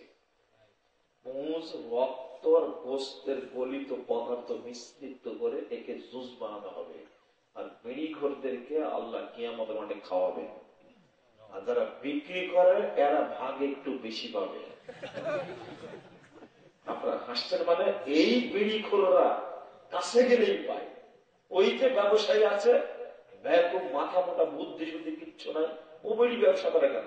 ওর দোকানে বড় জর্দা কেন? লজ্জা করার কিছু আছে? এই বিড়িখোর যদি বিড়ি খেতেই চায়, অন্তত যেন মনিরামপুর কিসে আর মুজগুন্নি কিসে কোথায় যেন না পাওয়া যায়, অন্তত যেন যশোরে যায়, হিন্দুর দোকানে যেন পাওয়া যায়। ও যেন ওই দোকান থেকে কিনে। কেন এই দোকানে পাওয়া যাবে? বেড়ি তামাক জর্দা কেন পাওয়া যাবে? ও ভাগে একটু বেশি পাবে। মানে কি, ও সহযোগিতা করেছে, না পেলে একটু দূরে যেতে হতো। অতএব মনে করেন না বিক্রি করলে কোনো সমস্যা না, খেলে সমস্যা। বিক্রি করলে যতটুকু পাবে, খেলে তার চেয়ে কম পাবে। বিক্রি যে করবে ভাগে সে একটু কম বেশি পাবেই, এতে কোনো সন্দেহ নেই। এর অঞ্চলে সমস্ত মাদক দ্রব্য বিক্রি করা হারাম। খাওয়া তো হারাম করলাম, কথা তো ওইটা না। আরে খাবেন কি খাবেন না পরের ব্যাপার। হাদিসটাতে বললাম, বিশ্বাস হলো? আরে আপনিও তো অবশ্যই বলবেন আপনি খান দিন। আমি তাদেরকে বস্তু করছি, আমি দুই শ্রেণীর মানুষকে দেখতে পারি না, এদেরকে আমি সহ্য করতে পারি না। নাম্বার ওয়ান, যারা তামাকখোর, বিড়িখোর, গুলখোর, জর্দাখোর। আর ওই হুজুরকে তো আরোই দেখতে পারে না, হুজুর ফতোয়া দিতে বিড়ি খাওয়া মাকরুহ, এ আসলে জর্দাখোর আর গুলখোর এই হুজুর। তারপরে বিড়ির ফতোয়া হালকা দিয়েছে হুজুর, তারও হুজুর। আবার বলে কি জানেন, গুল খেলে কণ্ঠটা ভালো হয়, কেরাতটা ভালো হয়। আরে বেয়াদত্ব তো ওজুই নাই, সালাতে দাঁড়ায় কেরাতটা কি ভালো হবে? কত বড় বেয়াদত দেখছেন, ওর ওজুই নাই। জর্দা মুখে দাও মাত্র ওজু নষ্ট হয়ে যাবে, গুল মুখে দাও মাত্র ওজু নষ্ট হয়ে যাবে, ওর ওজু নাই। আর বলছে বিড়ি খাওয়া মাকরুহ। কেন বলেছে বুঝতে পারেন? হ্যাঁ, ও খায় জর্দা বলে হালকা করে দিয়েছে। এক শ্রেণীর মানুষ এই শ্রেণীর মানুষকে সহ্য করে না, এদেরকে মানুষই মনে করি না। কেন জানেন? মসজিদের সামনে একটা পরেজগার মানুষ দাঁড়ায় আছে, মুখে দাঁড়িয়ে আছে, পরিষ্কার মানুষ, কোরআন তেলাওয়াত করে দাঁড়ায় আছে, দেখতে পাচ্ছে। আর এই জানোয়ারটাই যে হেঁটে যাচ্ছে, ওই যে ধোঁয়া বের করতে করতে যাচ্ছে, ওর হুঁশি নাই যে একটা মুরব্বী মানুষ দাঁড়া আছে। কত বড় বেহায়া, একে মানুষ বলবে না জানোয়ার বলবেন? বলেন তো। আল্লাহ বলেছেন জানোয়ারের চেয়েও খারাপ, আমার কথা না। 179 নম্বর আয়াত খুলুন আপনি, সূরা আরাফ। আল্লাহ বলছেন উলাইকা কাল আনআম বাল হুম আযাল, ওরা যেন পশুর মতো, ওরা যেন পশুর মতো। তারপরে বলছেন বাল হুম আযাল, তার চেয়েও খারাপ। এটা তো কুত্তার সাথে, শুয়োরের সাথে, গরুর সাথে, বানরের সাথে তুলনা করলেন, করার পরে তার চেয়েও খারাপ। এবার কার সাথে তুলনা করলাম বলেন? আমি বললাম তো রাগ হলো, আল্লাহ বলেছেন এবার কি করবেন আপনি? আল্লাহ বলেছেন। প্রথম কথা, আপনি হাদিসটাকে বিশ্বাস করলেন কিনা? আমি 100% বিশ্বাস করি। আল্লাহ ওয়াদা করেছেন যে তামাক, জর্দা, মদ, গাঁজা, সোয়ানি, নিশাদের দ্রব্য পান করবে তাকে অবশ্যই অবশ্যই জাহান্নামীদের পুষ খাওয়াবেন আল্লাহ। এতে এতটুকু সন্দেহ নয়। আমি আমার অন্তর দিয়ে হাদিসটিকে অনুরূপ বিশ্বাস করি, যেরূপ বিশ্বাস করেছেন আবু বকর রাদিয়াল্লাহু আনহু। আমি অনুরূপ বিশ্বাস করি নবীর কথাকে, যেমন বিশ্বাস করেছেন আলী রাদিয়াল্লাহু আনহু। আমি অনুরূপ বিশ্বাস করি যেরূপ বলেছেন মুহাম্মদ রাসূলুল্লাহ সাল্লাল্লাহু আলাইহি ওয়াসাল্লাম। কথা বোঝাতে পেরেছি? আগে ঈমান আনেন, এই হাদিসটার প্রতি আগে ঈমান আনেন। আরে মানবেন কিনা মানবেন না পরের ব্যাপার। দুই নম্বর শ্রেণীর মানুষকে দেখতে পারি না, এক হলো ওই সমস্ত মহিলা, উলঙ্গ মহিলা, ন্যাংটা মহিলা, নারী পুরুষ যারা দায়ুস আর উলঙ্গ মহিলা, এদেরকে আমি সহ্য করতে পারি না। যারা পহেলা বৈশাখের দিনে, যারা পহেলা বৈশাখের দিনে অনুষ্ঠানে গেছিল ন্যাংটা হয়ে, এই সমস্ত মহিলা পুরুষদেরকে আমি দেখতে পারি না। গত বছরের ঢাকা বিশ্ববিদ্যালয়, অক্সফোর্ড খ্যাত বিশ্ববিদ্যালয়, এই বিশ্ববিদ্যালয় দপ্তরে এক শ্রেণীর লম্পট সন্ত্রাসী লুচ্চা, এক শ্রেণীর লুচ্চি মহিলাদের, উলঙ্গ মহিলাদের কাপড় খুলে দিল। এ বুঝলামই না যে কাপড় খুললো কোথায়, কাপড় তো ছিলই না। আমি বলেছি মোহাম্মদপুর মসজিদে ওই মতিঝিলের মহিলাদের কাপড় খুলে নিনি কেন, মালিবাগের মহিলাদের কাপড় খুলেনি কেন, টিএসসি সব চত্বরের মহিলাদের কাপড় খুললো কেন? ওর কাপড়ই ছিল না। এক শ্রেণীর লুচ্চা আর এক শ্রেণীর লুচ্চি। এই নিয়ে আবার পত্রিকায় সাংবাদিকরা লেখলো পহেলা বৈশাখে বস্ত্র হরণ। এটা ঠিক হয়েছে লেখাটা? হ্যাঁ, সাংবাদিকরা ভাষা জানেন না, ভাষাটাকে তো কস্তর তৈরি করেছে, ভাষাটা বাংলা ভাষাটাকে শেষ করে ফেলেছে। শুধু ভাষা দিবস পালিত হয় কিন্তু বাংলা ভাষা অস্তিত্ব নাই। ও কেন বললাম কথাটা, কেন বললাম? ও লেখছে বস্ত্র হরণ। কাজটা কত নোংরা, কথাটা কত সুন্দর করে দেখছেন। ওখানে লিখতে হতো পহেলা বৈশাখে ন্যাংটা করণ, তাহলে ভালো হতো ভাষা। এই সমস্ত লুচ্চা লুচ্চিদের জন্য ভালো ভাষা ব্যবহার করতে হবে। এই যুবক ছেলেগুলো এখনো লজ্জাও নাই, শরমও নাই। এরাও 14 ফেব্রুয়ারি বেশ্যা দিবসে ওর নষ্টা বান্ধবীকে ফুল দিয়েছে। বুঝতে পারেন এই কথা? আমি এদেরকে এক সেকেন্ড আমি সহ্য করতে পারি না, এক সেকেন্ডের জন্য না। কেন 14 ফেব্রুয়ারিকে ভালোবাসা বললো, দিবস বললো? একটা ন্যাড়ামুন্ড এক বৃদ্ধ আছে, এই শিক্ষিত জানোয়ার একটা আছে, এই লাল গোলাপের অনুষ্ঠান করে বাংলাদেশটাকে একবারে জেলার স্বর্গরাজ্য বানাইতে। আপনি যাই বলেন যাই বলেন দেখেন, এই বাংলা ভাষাটা খচ্চর বানাইছে। একটা পত্রিকা বের করতো, নাম হলো যাই যাই দিয়ে। পড়ে দেখবেন ভাষাগুলোকে গাধা আর ঘোড়ার সংমিশ্রণ হয় খচ্চর, বুঝছেন? তো ওই হিন্দি আর ইংরেজি উর্দু যোগ করে বাংলা ভাষাটার একবারে রাস্তাই বাংলা। কেউ কিছু বলে না, কেউ পড়ে দেখবে না। বেটা না পড়ে কথা বলি না, মাপ বই করা যায় এমন না, মাপ বই করার কি জন্য? আগে পড়ে কথা বলো। না পড়ে মুজাফফর কথা বলে না। কেন ভালোবাসা দিবস আয়োজন করতে হবে বাংলাদেশের বুকে? 90% মুসলমান এই দেশে। আপনাকে সহ্য করবো কি করে হাজি সাহেব? আপনাকেও সহ্য করবো কি করে? মেয়েটাকে শিক্ষা সভারে পাঠাচ্ছে না সেন্ট মার্টিনে, তার সাথে পাঠাচ্ছে না। ও কলেজে, যশোর কলেজে পড়ে, পাঠাচ্ছে শিক্ষা সভায় কোথায়? সেন্ট মার্টিনে। আর বাড়িতে বসে বসে তাহাজ্জুদের পার্টিতে বসে দোয়া করছে, আল্লাহ মেয়েটাকে তুমি সহি সালামতে ফেরত নিয়ে আসো। এই সহি সালামতে আসবে, এই পাপের লজ্জা আছে? বলেন, এই যে সম্মান করবো কি করে? ওর সাথে কেউ নেই, অনার্সে পড়ে মেয়েটা, ওর বন্ধুরা আছে, আসল টিচারেরা। বাপের তো বিশ্বাস আমার মেয়েটা হলো ফেরেশতা, আর তার বন্ধুরা হলো জিন, আর তার টিচাররা হলো ভূত। পরস্পরের সাথে সাক্ষাৎ হবে না। আপনি হাসছেন কেন? আপনার বাড়িতে গায়ে হলুদের অনুষ্ঠান হয় না? এক সপ্তাহ যাবৎ হিন্দি গান বাজে কেন? আপনাকে কে মুসল্লি বলেছে? আবার ঠিকই ফজরের সালাত দেশে হাজির আপনি। ছি ছি ছি, আপনার সালাত কবুল হয় না, আপনার ঈমানই নাই। যদি ঈমান থাকতো আপনার বাড়িতে গায়ে হলুদের অনুষ্ঠান হতো না। ভুল হয়েছে হয়েছে, আজ থেকে তওবা করুন, আর জীবনে বাড়িতে ঘটনা না ঘটে। একটা মেয়েকে সুন্দর করে উলঙ্গ করে সাজায় বসা রাখছে, তো ক্ষীর খাওয়ানো বুঝেন আপনারা? খুব ভালো করে খাওয়ান, তাই না? আচ্ছা, এই মেয়েটাকে পাড়ার পুরুষদের জন্য ফ্রি করে দিলেন কি করে বলেন তো দেখি? বলেন আমাকে, এই মুরব্বী কোথায় যাবে? এই মুরব্বী হলো দায়ুস, এই মুরব্বী দায়ুস, আর এই মহিলা খান্নাস। আল্লাহ নবী মুহাম্মদ সাল্লাল্লাহু আলাইহি ওয়াসাল্লাম বলেছেন, হাদিসটা আবার বলি, ঈমান আনেন কিনা দেখি, পরীক্ষা করে দেখেনি। 5372 নম্বর হাদিস, মুসনাদ আহমদ। আল্লাহ নবী সাল্লাল্লাহু আলাইহি ওয়াসাল্লাম বলেছেন, সালাসাতুল কাদ হারামাল্লাহু আলাইহিমুল জান্নাহ, তিন শ্রেণীর মানুষের উপরে আল্লাহ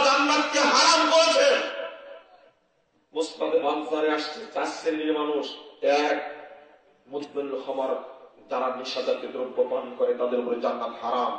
2, ওয়ার রাজিলা, যারা যে সমস্ত মহিলা পুরুষের পোশাক পরে তাদের উপরে জান্নাত হারাম।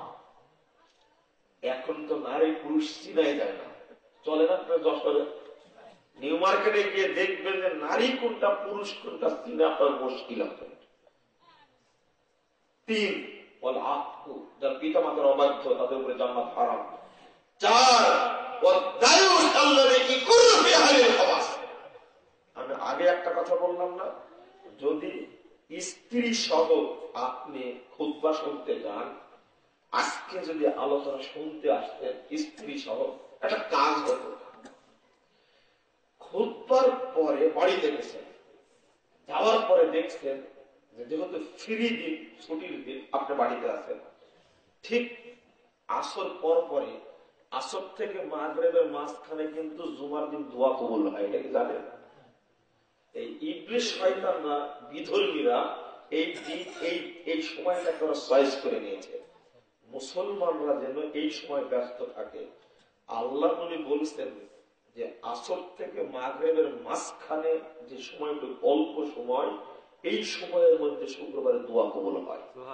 এই সময়ে আদম আলাইহিস সালামকে আল্লাহ সৃষ্টি করেছেন, তো এই সময়ে ইস্টার জালসা দিয়ে ব্যস্ত রাখছেন মুসলমানদের। তখন আপনি দেখছেন যে কি ব্যাপার, কোথায় গেল? আপনি রেস্ট নিচ্ছেন, আপনার স্ত্রী নাই, দেখছেন যে ও সুন্দরভাবে বসে ইস্টার জালসা দেখছেন। তখন বললাম যে এই, তোমার লজ্জা শরম আছে? তোমার কেন আমি বক্তব্য শোনানোর জন্য গেছিলাম, শুনলে না সেদিনে? যে বাড়িতে বেহায়াপনা থাকে এই লোক দায়ুস, আমাকে তুমি দায়ুস বানাতে চাও? প্রথমে মারবেন না, অপমান করবে, তো অন্তত লজ্জা করবে। আরেকটা কাজ হবে যে এই যে তামাক, জর্দা, বিড়ি, সিগারেটের ওয়াজ শুনলেন না, বক্তব্য শুনলেন না? যদি আপনার স্বভাব থাকে নোংরা স্বভাব, দেখছেন যে বারান্দায় বসে বসে আপনি সিগারেট খাচ্ছেন, আপনার স্ত্রী আপনাকে ধরে নিয়ে আসছিল যে চলো যাই একটু বক্তব্য শুনতে, মুজাফফর বিন মহসিন আসতে, মুজমুন্নিতে একটু আলোচনা শুনে আসছে, তো দেখছেন সকালবেলা ও বিড়ি খাচ্ছে। তখন মেয়েটা বলবে, আব্বু তোমার কি লজ্জা শরম নাই? কালকে কি শুনলে তুমি? কালকে তুমি কি শুনলে? তোমার লজ্জা একটুকু না? এদিকে বেটি অপমান করছে, মা শুনলে যে কি হয়েছে রে, কি হয়েছে, বাপ কি বলছে, দেখো আসো, দেখো লজ্জা নাই, শরম নাই, আব্বা এখন সিগারেট খাচ্ছে। এবার সে বলছে, আসলে তোমার লজ্জা হবে না, তোমার মেয়ে তোমাকে অপমান করছে, তোমার শরম হয়? অন্তত বাড়িতে সিগারেট খাওয়া ছেড়ে দিতে। ফজিলত, একসঙ্গে দুইজন আসার ফজিলত, বুঝতে পারেন কি কথা? এইভাবে পরিবার সংস্কার করতে চাইলে দুইজনের অপরাধী না, এক সময় কখনো স্বামী অপরাধী, এক সময় কখনো স্ত্রী অপরাধী। মেয়েটা সাজা বোরকা পরে যাচ্ছে, আম্মু কি ব্যাপার, বোরকা ছাড়া যাচ্ছে কেন? কালকে কি বক্তব্য শুনলে? তুমি কি আমাকে দায়ুস বানা জাহান্নামে যেতে চাও? তুমিও জাহান্নামে যাবে, আমিও যাব? তোমার বান্ধবীরা ন্যাংটা হয়ে যাক, তাতে যায় আসে না, বোরকা পরো, যাও, তাহলে বাড়িতে বসে থাকো। হয় বোন মেয়েকে বাড়ি থেকে বের করে দিবে, না নিজে বের হবেন, কিন্তু দায়ুস পরিবারে থাকা যাবে না। কেন? আমি হাদিসকে বিশ্বাস করি, আল্লাহ নবী বলেছেন যে বাড়িতে পর্দার দৃষ্টি নাই, এই লোক কি দায়ুস, এর উপরে জান্নাত হারাম, এর উপরে জান্নাত হারাম, বাঁচতে পারবে না। বুঝতেই হবে। যদি মনে করো তুমি, এই ছেলে তুমি যদি মনে করো যে আমার গালে আমার মামাতো বোন হলুদ মাখাবে, এই চিন্তা যদি তোমার মাথায় থাকে বিয়ের সময়, নিঃসন্দেহে তুমি মনে করবে, নিঃসন্দেহে তুমি মনে করবে তোমার মামাতো বোন নষ্টা, এ ভালো না। তুমি অনার্সে পড়ো, মাস্টার্স পাস করা ছেলে, তোমার গালে হলুদ মাখাবে তোমার খালাতো বোন, কেন? নিঃসন্দেহে এই মহিলা ভালো না, নষ্টা মহিলা। আর নষ্টা মহিলার হাত তোমার গালে আসবে কেন? ছি ছি ছি ছি। আর তুমি বা কেন গায়ে হলুদ অনুষ্ঠানে যোগ দিলে তোমার বান্ধবী? ও দেখবেন যে বসে রাখছে একটা মঞ্চ তৈরি করে হলুদ মাখাচ্ছে, ওর নাকে ঠোঁটে গালে হলুদ মাখাচ্ছে ওর বন্ধুরা। তুমিও অপবিত্র, তুমিও পবিত্র না, তুমিও অপবিত্র না। যদি হলুদ মাখতে চাও মাখবে, মাখাবে তোমার মা। মা না থাকলে খালাকে বলবে, খালা তুমি আমার হলুদ মাখা দাও আজকে বিয়েতে। সবচেয়ে ভালো হয় বিয়ে করে নিয়ে আসার পরে তোমার বউকে বলবে বাসর রাত্রিতে, খুব জীবনে শখ ছিল তোমার কাছে হলুদ মাখা নাই, আমাকে হলুদ মাখা দাও, কালকে সকালে সবাই দেখবে হলুদ মাখছে। এটা সবচেয়ে ভালো হয়। কথা কি বুঝতে পারছো? আমি তোমাদের নসিহত করছি, তোমার গালে যেন অপবিত্র মহিলার হাত যেন স্পর্শ না করে। কেন করবে না? ছি ছি ছি। আমি এই দুই শ্রেণীর মানুষকে দেখতে পারি না। ওমর রাদিয়াল্লাহু আনহু এবং মুহাম্মদ সাল্লাল্লাহু আলাইহি ওয়াসাল্লাম একই সফরে আছেন, একই জায়গায় আছেন। 27 নম্বর হাদিস সহিহ মুসলিম। কথা মনে থাকবে তো? হাদিসটা বলিনি, একটু মনোযোগ দিয়ে শুনুন, আপনাকে বুঝাই। তো খাবার শেষ হয়ে গেছে খাইবারের যুদ্ধে। কোন যুদ্ধে? খাইবারের যুদ্ধে। খাবার শেষ হয়ে গেছে। তো সাহাবে এসে বলছেন, আল্লাহ খাবার তো শেষ হয়ে গেল, তো কি করা যায়? একটা উট জবাই করে দিই, সবাই মিলে খাই। তো আল্লাহ নবী বললেন যে হ্যাঁ ঠিক আছে, উট জবাই করে দাও, সবাই খায়, যেহেতু খাবার নাই। এই কথা উমর রাদিয়াল্লাহু আনহু শুনলেন। শোনার পরে রাসূলের কাছে এসে বলছেন যে আল্লাহ নবী আপনি নাকি উট জবাই করার কথা বললেন। হ্যাঁ বললাম তো। ওটা যদি শেষ হয়ে যায় তো আরেকটা জবাই করবে। কখন যে যুদ্ধ শেষ হবে তার তো ঠিক নাই, ওইটা শেষ হলে আর একটা শেষ করবেন। তো উট খায়াই যদি শেষ করে দিই তাহলে যুদ্ধ করবো কি দিয়ে? বুঝতে পারেননি? তখন আল্লাহ নবী বলছেন যে তাই তো, নবী সাইয়্যিদুল মুরসালিন চিনেন? নবীকে চিনেন? মুহাম্মদ সাল্লাল্লাহু আলাইহি ওয়াসাল্লাম। তিনি বলছেন তাই তো, তাহলে কি করা লাগবে? বড় একটা কাজ করে, যার কাছে যা আছে সব এক জায়গায় করতে বলে। দেখেন পরামর্শ তাকে বলে, যার কাছে যা আছে এক জায়গায় করতে বলে। একটু করে রুটি আছে, একটা খেজুর আছে, এক জায়গায় করে দেন, আর আপনি দোয়া করে দেন বরকতে, তাহলে হয়ে যাবে আমাদের জন্য। দেখে নবীর প্রতি বিশ্বাস কাকে বলে? তখন আল্লাহ নবী বলছেন না ওমর তুমি ঠিক বলেছ, ঠিক বলেছ। ঘোষণা দেন তোমাদের কার কাছে কি আছে জমা করো। কারোর কাছে খেজুর একটা আঁটি ছিল, কি ছিল? আঁটি। হাসলেন আপনারা? সাহাবী যখন বর্ণনা করছে তখন রাবি বলছেন যে আঁটি কেন, খেজুর আঁটি জমা করলে কেন? তখন বলছো বুঝো না, খেজুরের আঁটি এমন জিনিস, এটা কোরআনের বর্ণনা। খেজুরের আঁটি এমন জিনিস, খেজুরের গাছ থেকে শিকড় পর্যন্ত, ফল থেকে পাতা পর্যন্ত যা কিছু আছে সবগুলোই বরকতপূর্ণ, সবগুলোই বরকতপূর্ণ। আমি আমার শিক্ষক প্রফেসর শামসুল আলম, তিনি একজন খেজুরের কথা বলছিলেন, ফজিলত বলছিলেন রাজশাহী বিশ্ববিদ্যালয়ে যখন পড়াচ্ছেন তখন। তো একটা জিনিস আমি স্যারের সাথে এক করেছিলাম, এই হাদিসটা খেজুরের বিচি কেন, তখন বলছেন যে মুখে দিয়ে চুষে চুষে চুষে আবার খেজুরের বিচিটা কাছে রেখে দিত, আর চুষার পরে পানি খেলে মনে মতো পেটটা ভরে গেল। এই জন্য তারা ইয়া বুঝছো না, তারা খেজুরের বীজটা চুষত, চুষে রেখে দিত, তো ওইটা জমা করলো। সবাই মিলে জমা করার পরে এতটুকু হলো। কতটুকু হলো? এতটুকু হলো। তো আল্লাহ নবী দোয়া করে দিলেন। দোয়া করার পরে ঘোষণা করলেন সাহাবীরা যার যার পেটে যত খিদা আছে খাও, এখান থেকে যা ইচ্ছা যত ইচ্ছা খাও। সবাই খেলেন, হ্যাঁ পেট পূর্তি করে খেলে দিন। খাওয়ার পরে বলছেন যার কাছে যে ব্যাগ আছে, বস্তা আছে, এখান থেকে নেওয়ার বস্তা বড়, সবাই মিলে বস্তা ভর্তি করে নিল।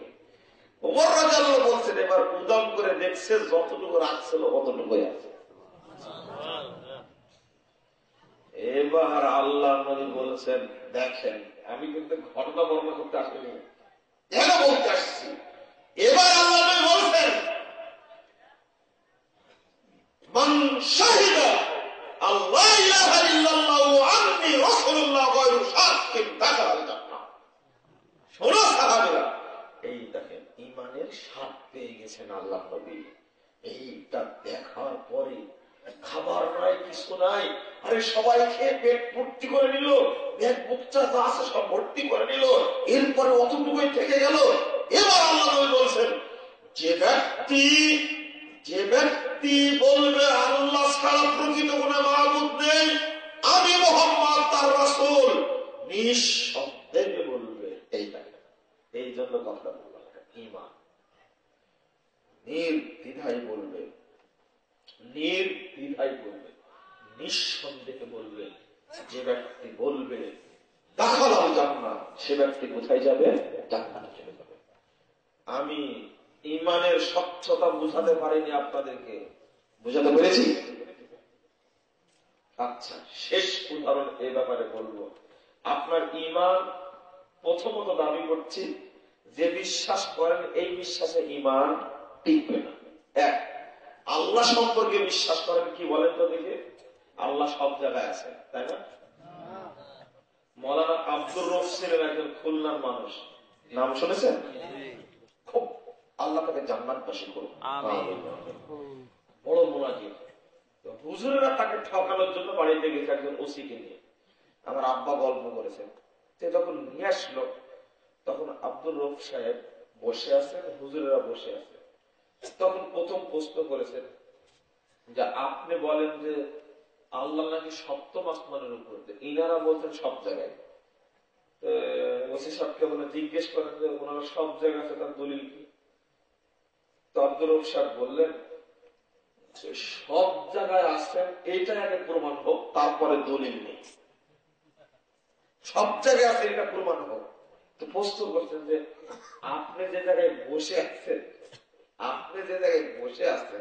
চেয়ারের নিচে, এই চেয়ার নিচে জায়গাটা ফাঁকা আছে না? এই জায়গায় কি আল্লাহ আছে? বুঝতে পারেননি কথা? বলেন, আপনি তো দেওবন্দ পড়া মানুষ, বলেন তো এই জায়গাটা ফাঁকা আছে, তাহলে কি এখানেও আল্লাহ আছে? হুজুর কোন উত্তর। আল্লাহ তুমি তাকে জান্নাতবাসী করো, আল্লাহ কবুল করো, আমার দাবি কবুল করো। না, ইট পাটকেল পড়ছে, আমার আব্বা বলছেন যে ইট পাটকেল পড়ছে, প্রোগ্রাম বন্ধ হয়ে গেল, আবার এসে রক্ত ঝরছে, আবার বক্তব্য শুরু করবে। একই কথা, কথা কোনো সেন্স নাই, ব্যাখ্যান বটে। উনি যেভাবে আকস্মিক বক্তব্য দিয়ে পৃথিবীতে বিদায় নিয়েছেন, আমাদের এক একটা হুঙ্কার সিংহের মতো আওয়াজ যেন না আর হবে না। তো শেষে এক কথাটাই বলছে,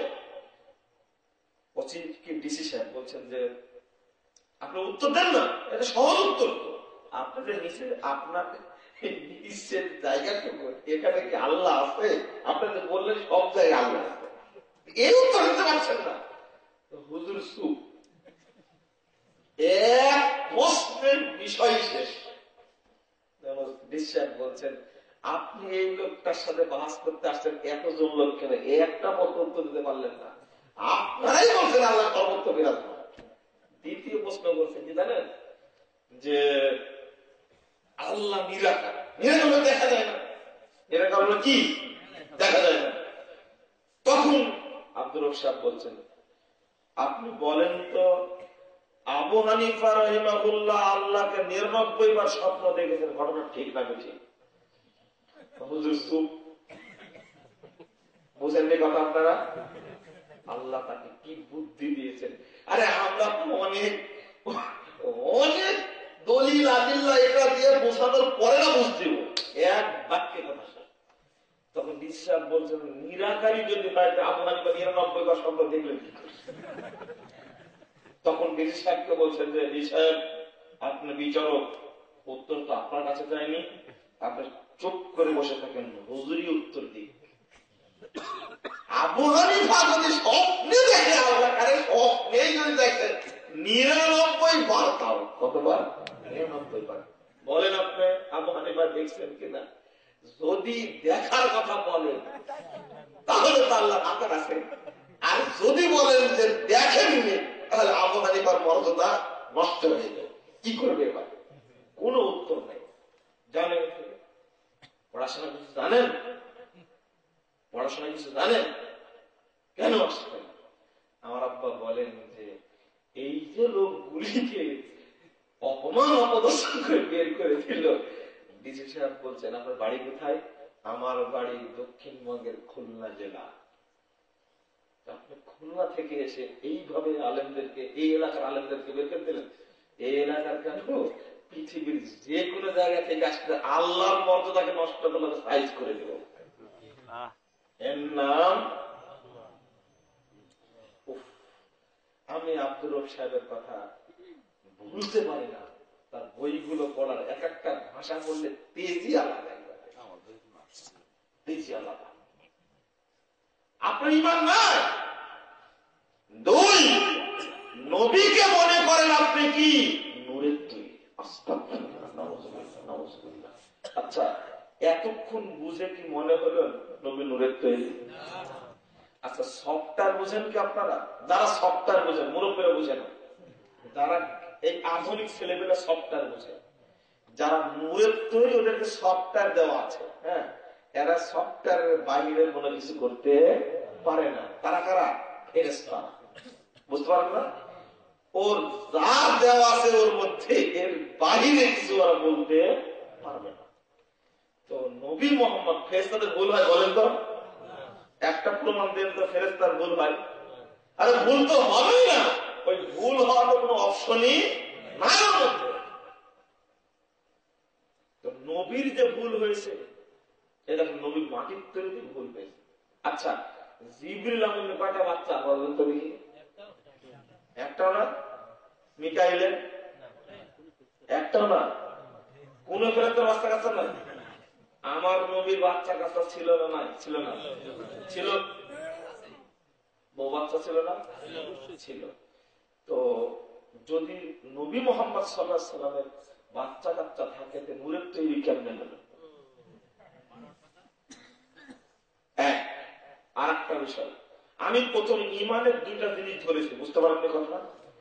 বিশ্বাস করতে হবে আল্লাহ আরশের উপরে কি দেখেন, অনুবাদে ভুল হয়ে গেছে। আমি সেদিনে পড়ালাম কোথায় যেন, কতবার আবার ভুল করছে। আকীদার বক্তব্য দিব কি করে, আকীদার বক্তব্য দিব কি করে আমার মাথায় ধরে না। আকীদার বক্তব্য দিব কি করে মাথায় ধরে না। কেন বলছি? আকীদার বক্তব্য মানুষ শোনে না। ভাষাটা হলো আরশের উপরে আল্লাহ সমুন্নত। সমাসীন বললে ভুল হবে, সমাসীন বললে কি হবে? ভুল হবে। আল্লাহ সপ্তম আসমানের উপরে সমুন্নত। যদি সমাসীন বলে হিসাব করে দেখা যায়, আল্লাহ যদি আরশের উপরে বসেন, আরশ কি থাকবে? কোনদিন মাথায় ধরেছে কথাটা? এই ব্যাখ্যা করতে গিয়ে মওদুদী সাহেব তিনি বলেছেন যেটা রূপক। কারণ আল্লাহু আকবার, আল্লাহ সবচেয়ে বড়। বোঝা যাচ্ছে আল্লাহ আরশের চেয়েও বড়। তাহলে যদি সে আরশে আল্লাহ বসেন, আরশ ভেঙে পড়ে যাবে।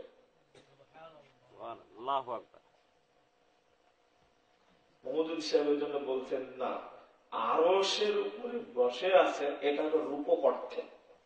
এ কথা কি ঠিক বলেছেন? ও আপনারা বুঝে নেব না। সমাসীন মানে বসা, সমাসীন মানে বসা, সমাসীন মানে বসা। আল্লাহ যদি আরশের উপরে বসেন, বলেন তো দেখি আরশ থাকবে কিনা? থাকবে। এই জন্য অনুবাদ করতে সমুন্নত। এই অনুবাদ না জানার কারণে মওদুদী সাহেব ভুল বুঝে, আল্লাহ যদি বসে আরশের উপরে তাহলে তো আরশ ভেঙে যাবে। এই জন্য এই এই অনুবাদ করা যাবে না, বলতে হবে এটার উপপাঠ্যে আল্লাহ ব্যবহার করেছে। নাউযুবিল্লাহ, নাউযুবিল্লাহ। এই দেখেন বিকৃত অনুবাদ। যেখানে ছিলাম আমি পৃষ্ঠার পর পৃষ্ঠা পড়িয়ে বুঝিয়ে দিয়েছি প্রখ্যাত মুফাসসির কোরআন, তিনি বলছেন আল্লাহু আকবার, তুমি কি বললে আমাকে, আমি তাফহিমুল কোরআনকে এত গুরুত্ব দিতাম, এত গুরুত্ব দিতাম। সব আল্লাহর সিফাতকে বিকৃত করা হয়েছে। 2 নম্বর কথা বলতে যাচ্ছিলাম, যারা বিশ্বাস করে নবী মুহাম্মদ নূরের তৈরি, তাদের আকীদা নষ্ট, তাদের আকীদাই নষ্ট, তাদের আকীদা নষ্ট, নষ্ট, নষ্ট, আকীদা ঠিক নয়। কেন বললাম কথা? এই মর্মে বলতে চাইলাম আপনাকে যে আল্লাহ নবী মাটির তৈরি, আল্লাহ শিখিয়ে দিচ্ছেন কুল ইন্নামা আনা বাশার, বলুন মুহাম্মদ সাল্লাল্লাহু আলাইহি ওয়াসাল্লাম আমি মানুষ মাত্র। এরপরে বললেন মিসলুকুম, তোমাদের মতো। যদি তোমাদের মতো বললেন যখন আল্লাহ, আপনি এবার বলেন তাহলে নবী নূরের তৈরি না মাটির তৈরি? আচ্ছা প্রশ্ন, মানুষ কিসের তৈরি? দলিল রোমের 20 নম্বর আয়াত। এবার শিখছে, গতদিন একবার ধমক দিয়েছিলাম, মুখস্থ রাখতে হবে। আল্লাহ বলেছেন সূরা রোম 20 নম্বর আয়াত, ومن آياته أن خلقكم من تراب ثم إذا أنتم بشر تنتشرون। আল্লাহর আয়াত সমূহের মধ্যে একটি নিদর্শন হলো আল্লাহ তোমাদেরকে মাটি দ্বারা তৈরি করেছেন, অতঃপর তোমরা মানুষ হয়ে গোটা পৃথিবীতে ছড়িয়ে গেছে। কথা বোঝা গেছে?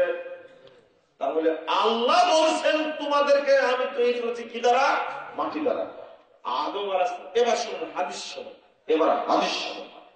আল্লাহ নবী বলছেন 413 পৃষ্ঠার হাদিস, সহিহ মুসলিমের 2য় খণ্ডের মধ্যে আসছে, খুলিকাতিল মালাইকা বিন নূর, ফেরেশতাদেরকে সৃষ্টি করা হয়েছে মাটি দ্বারা, আল্লাহ নূর দ্বারা। ফেরেশতাদেরকে সৃষ্টি করা হয়েছে নূর দ্বারা। আল্লাহ নবী বলেছেন ওয়া খুলিকাতিল জান্নু মিন মারিজিম মিন নার, জিনদেরকে সৃষ্টি করেছেন কি দ্বারা? আগুন দ্বারা। ওয়া খুলিকা আদম মিম্মা মুসিফা লাহু আই মিন তুরাব, আর আদমকে সৃষ্টি করেছেন কি দ্বারা?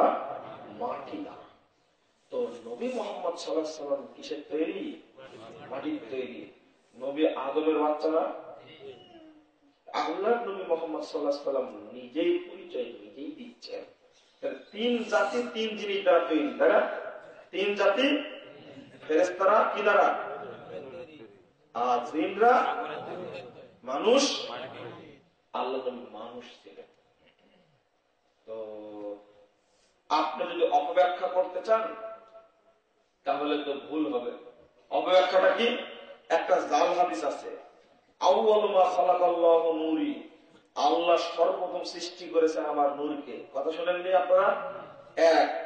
তারপরে আল্লাহর নূরে নবী পয়দা, নবীর নূরে সারা জাহান পয়দা।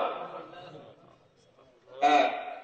আর একটা আছে, আমার একটা বই আছে ভ্রান্ত আকীদা বনাম সঠিক আকীদা, এই বইটা আপনারা নিয়ে পড়লে সমস্ত প্রশ্নের উত্তর পাবেন। আমি আপনাকে বুঝতে এইভাবে যে প্রথমত এটা হাদিসই না। আল্লাহ প্রথম নূরকে সৃষ্টি করেছেন, প্রথমত এটা কোনো কি হাদিসই না। দুর্ভাগ্য, মানুষ প্রচার করতে হাদিস বলে। আগে যেগুলো বললাম, আর একটা আয়াতের অব্যাখ্যা করা হয়, ওয়াকাদ জাআকুম মিনাল্লাহি নূরুন ওয়া কিতাবুম মুবিন, সূরা মাইদা 15 নম্বর আয়াত। তোমাদের উপরে আল্লাহর পক্ষ থেকে এসেছে কি? নূর, আর তার স্পষ্ট কিতাব। এই নূর দ্বারা অর্থ নেওয়া হয় মুহাম্মদ সাল্লাল্লাহু আলাইহি ওয়াসাল্লাম নূরের তৈরি। নাউযুবিল্লাহ। নূর মানে হলো স্পষ্ট কিতাব। দলিল সূরা আরাফ 157 নম্বর আয়াত আল্লাহ বলেছেন ওয়াত্তাবাউন নূরাল্লাযী উনজিলা মাহু, মুমিনরা সেই নূরের আনুগত্য করে যে নূর নাজিল হয়েছে মুহাম্মদ সাল্লাল্লাহু আলাইহি ওয়াসাল্লামের সাথে। তাহলে নূর অর্থ কি হলো বলেন তো? কোরআন। আরেকটা তাগাবুন 8 নম্বর আয়াত খুলুন, আল্লাহ বলেছেন নূর মানে কি? আল্লাহ বলেছেন ফাআমিনু বিল্লাহি ওয়া রাসূলিহি ওয়ান-নূরিল্লাযী আনজালনা, তোমরা আল্লাহর প্রতি ঈমান আনো, রাসূলের প্রতি ঈমান আনো, আর ওই নূরের প্রতি যে আমি নাযিল করেছি। নূর দ্বারা কি বোঝানো গেল? ওই আয়াতের অর্থ ভুল করে প্রচার করা হয় নবী মুহাম্মদ সাল্লাল্লাহু আলাইহি ওয়াসাল্লাম নূরের তৈরি, এগুলো ঠিক নয়। বন্ধুরা আমার, আমি বক্তব্য এখনো শেষ করিনি। আমি আর দুইটা কথা আপনাকে বলবো ঈমান সম্পর্কে। আচ্ছা, আপনাদের অনেক কিছুই পরীক্ষা করেছেন, করেননি? আগে তো ব্যবসা করতেন চাউলের, এখন কিসের ব্যবসা করেন? কাঠের। এরকম হয় না? আচ্ছা, কেউ কি পরীক্ষা করেছেন যে দেখি বিষ খাই মরি কিনা? করেছেন কেউ? করেছেন না? একজনও করেননি? কেউ দেখেছেন যে বিষটা খাই দেখি মরি কিনা? দেখেননি কেউ, তাই না? কেন বলেন তো? হ্যাঁ, মরার ভয়ে বিষ খেলে মানুষ মারা যায়, বিষ খেলে মানুষ মারা যায়। দেখেন, এবার আপনাকে মানে শেষ ঔষধে আপনার জন্য এটা, বিষ খেলে মানুষ মারা যায়, এই জন্য কেউ বিষ খায় পরীক্ষা করে। কেন বিষ খেয়ে মানুষ বাঁচে না? হ্যাঁ, বিষ খেলে মানুষ মারা যায়, এই ভয়ে কেউ বিষ মুখে দেয় না। এটা তো দূরের কথা, দুধ খাওয়ার পরে আনারস খাবে এরকম সাহসী কেউ লোক আছে?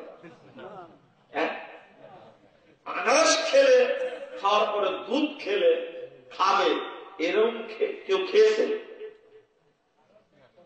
কি জন্য খায় না বলেন? মরার ভয় দেয়।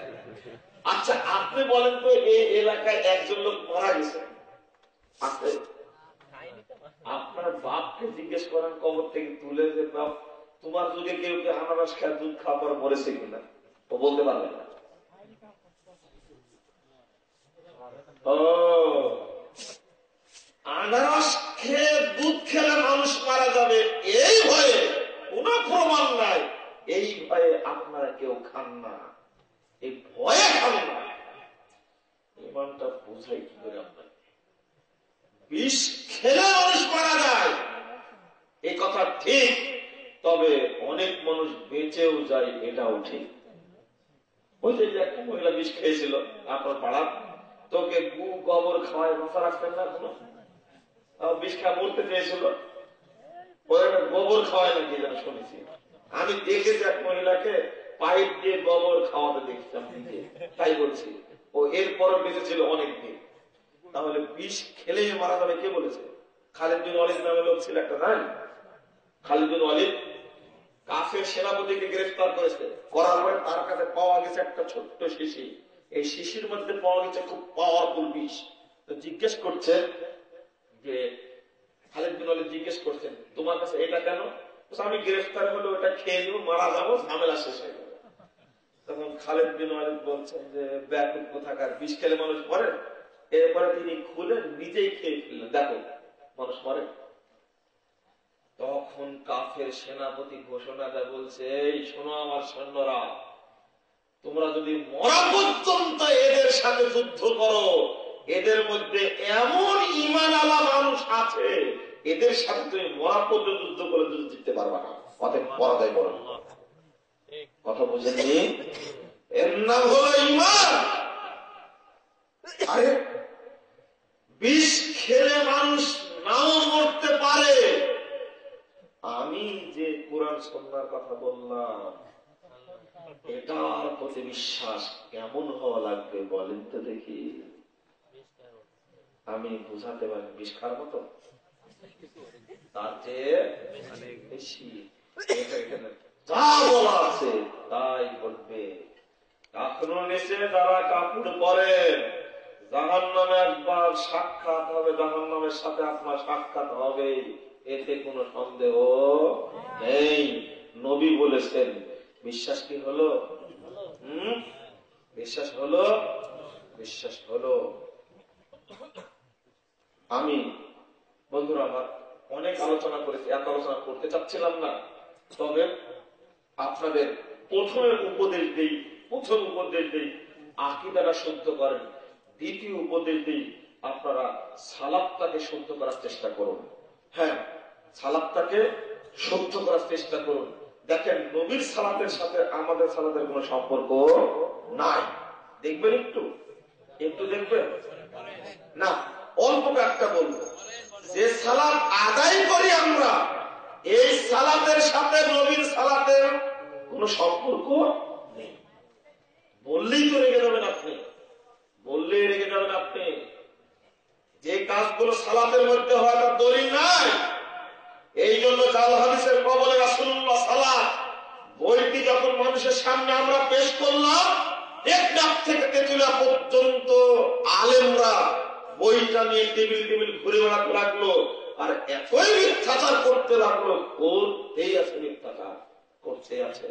তবে আমি নিরাশ নয়, আলহামদুলিল্লাহ, বড় বড় আলেমের মতো ওই আনন্দ তো আপনাকে বুঝাতে পারবো না, যে আনন্দ তো আমি বুঝি, আমি বুঝাতে পারবো না। জেলখানায় যাওয়ার আগেই 2013 সালের 25শে ডিসেম্বর একটা পত্র পেয়েছিলাম হাতে, কাশিমপুর কারাগার থেকে লেখা, 9 পৃষ্ঠার পত্রের উপরে লেখা আছে, ভুল সংশোধনে সফলতা আছে, ব্যর্থতা নেই, লজ্জারও কিছু নেই। পত্র পড়ে কাঁদছিলাম। প্রখ্যাত বিশ্বের একজন বরেণ্য মুফাসসিরে কোরআন পত্র লিখছেন, ওই আনন্দ কি বুঝাতে পারবো? এরপরে জেলখানায় যাওয়ার পরে যখন একসঙ্গে সালাত আদায় করলাম, যখন দেখলাম রফলে আদান করে বুকে হাত বেঁধে সালাত আদায় করছে, ওই আনন্দ তো আপনাকে ভাগ করে দিতে পারবো না, আমি দিতে পারবো না। যদিও এক শ্রেণীর মানুষ বলছে যে মুজাফফর মিথ্যা কথা বলে বেড়াচ্ছে, বেটা মিথ্যা কথা বলে বেড়াচ্ছে, তোমাকে কে বলেছে যে অমুক আলেম নামাজ পরিবর্তন করে তোমাকে করতে হবে? তুমি নবীর চেয়েও তাকে বেশি মূল্যায়ন করো, তাই না? খবর আছে তোমার। কোরআন পড়ে তুমি আকীদা পরিবর্তন করো না, হাদিস পড়ে আকীদা পরিবর্তন করো না। তার মতো মর্যাদাবান হওয়া লাগে। এত বড় মতের মানুষ আমার মতো পিচ্চি ছেলেকে যেভাবে আদর দিয়ে কাছে আসছে, মনটা এরকম করো আগে। তিনি কেঁদে ফেলেছেন বলতে বলতে, আমার সম্মান নষ্ট করেছে, ইজ্জত নষ্ট করেছে এক শ্রেণীর মানুষ। আমাকে নাকি ওরা সাদে দেখতে পেয়েছে। আবু হানিফাকে পচাইছে না এক শ্রেণীর মানুষ, আবু হানিফাকে পচাইছে। 30 থেকে 40 থেকে 50 বছর যাবৎ আবু হানিফা এশার সালাতের ওযু দ্বারা ফজরের সালাত আদায় করেছে। পচাইছে না? আব্দুল কাদের জিলানীকে পচাইছে না? 18 পারা কোরআন হেফজ করে পেট থেকে বের হয়েছে। পচাইছে না আব্দুল কাদের জিলানীকে? আব্দুল কাদের জিলানীর মা ভিক্ষা দিয়ে ফকিরকে দেখতে, বাড়িতে কেউ নেই, তখন ফকির মায়ের সাথে অপকর্ম করবে, তখন আব্দুল কাদের জিলানী মায়ের পেট থেকে বাল হয়ে বেরিয়ে গেছে। হুজুর আর বলে না, পরে ঢুকলো কি করে? এটা পচাইনি আব্দুল কাদের জিলানীকে। আবু হানিফার মতো মর্যাদা মানুষ এবং কি বলে যে আব্দুল কাদের জিলানী রাহিমাহুল্লাহ, তার মতো মর্যাদাবান মানুষকে পচাইছে। এই একজন বিখ্যাত পণ্ডিত মানুষ, তাকে পচালো কি করে? তিনি আমার কাছে কেঁদে ফেলেছেন, বলতে গিয়ে কেঁদে ফেলেছেন। এটা বিশ্বাস করো না? কেন পরের দিন পত্রিকা আসেনি প্রতিবাদ? এই ব্যাপকটা পরের দিন পত্রিকায় প্রতিবাদ আসেনি, এটা বিশ্বাস করো না কেন? আমি তো দুইটাই বলছি, আবার শিখতে হবে শরীয়ত, আবার শিখতে হবে শরীয়ত, আবার শিখতে হবে। ইসলামী আন্দোলন তখন বাংলাদেশ সফল হবে যখন যাবতীয় পচা মতবাদকে উপেক্ষা করে কেবলমাত্র নির্ভেজাল তাওহীদকে মেনে নেওয়া হবে, তখন সফল হবে তারা। যুবক ভাইরা, তোমাদেরকে আমি সেই উপদেশ দিচ্ছি আজকে, মুরব্বীদের দ্বারা পরিবর্তন সম্ভব নয়, মুরব্বীরা পরামর্শ দিবে, কাজ করবে যুবকরা। আজকে সালাত সম্পর্কে কি বলবো? আয়োজন কি ছাড়তে পেরেছ? যাই আমাদের দাঁড়িয়েই বলবো কিয়ামত পর্যন্ত দলিল খোঁজে, কোন দলিল নেই, চ্যালেঞ্জ করলাম। আবার পড়ছে না, এটা মুসাল্লি আরবা রাকাতান যুহরে পড়ে না, এই যে নিয়া কোথায় পেলাম? আমি বললাম নবীর সালাতের সাথে আমাদের সালাতের কোনো পার্থক্য, মানে কোনো সম্পর্ক নেই, কোনো সম্পর্ক নেই।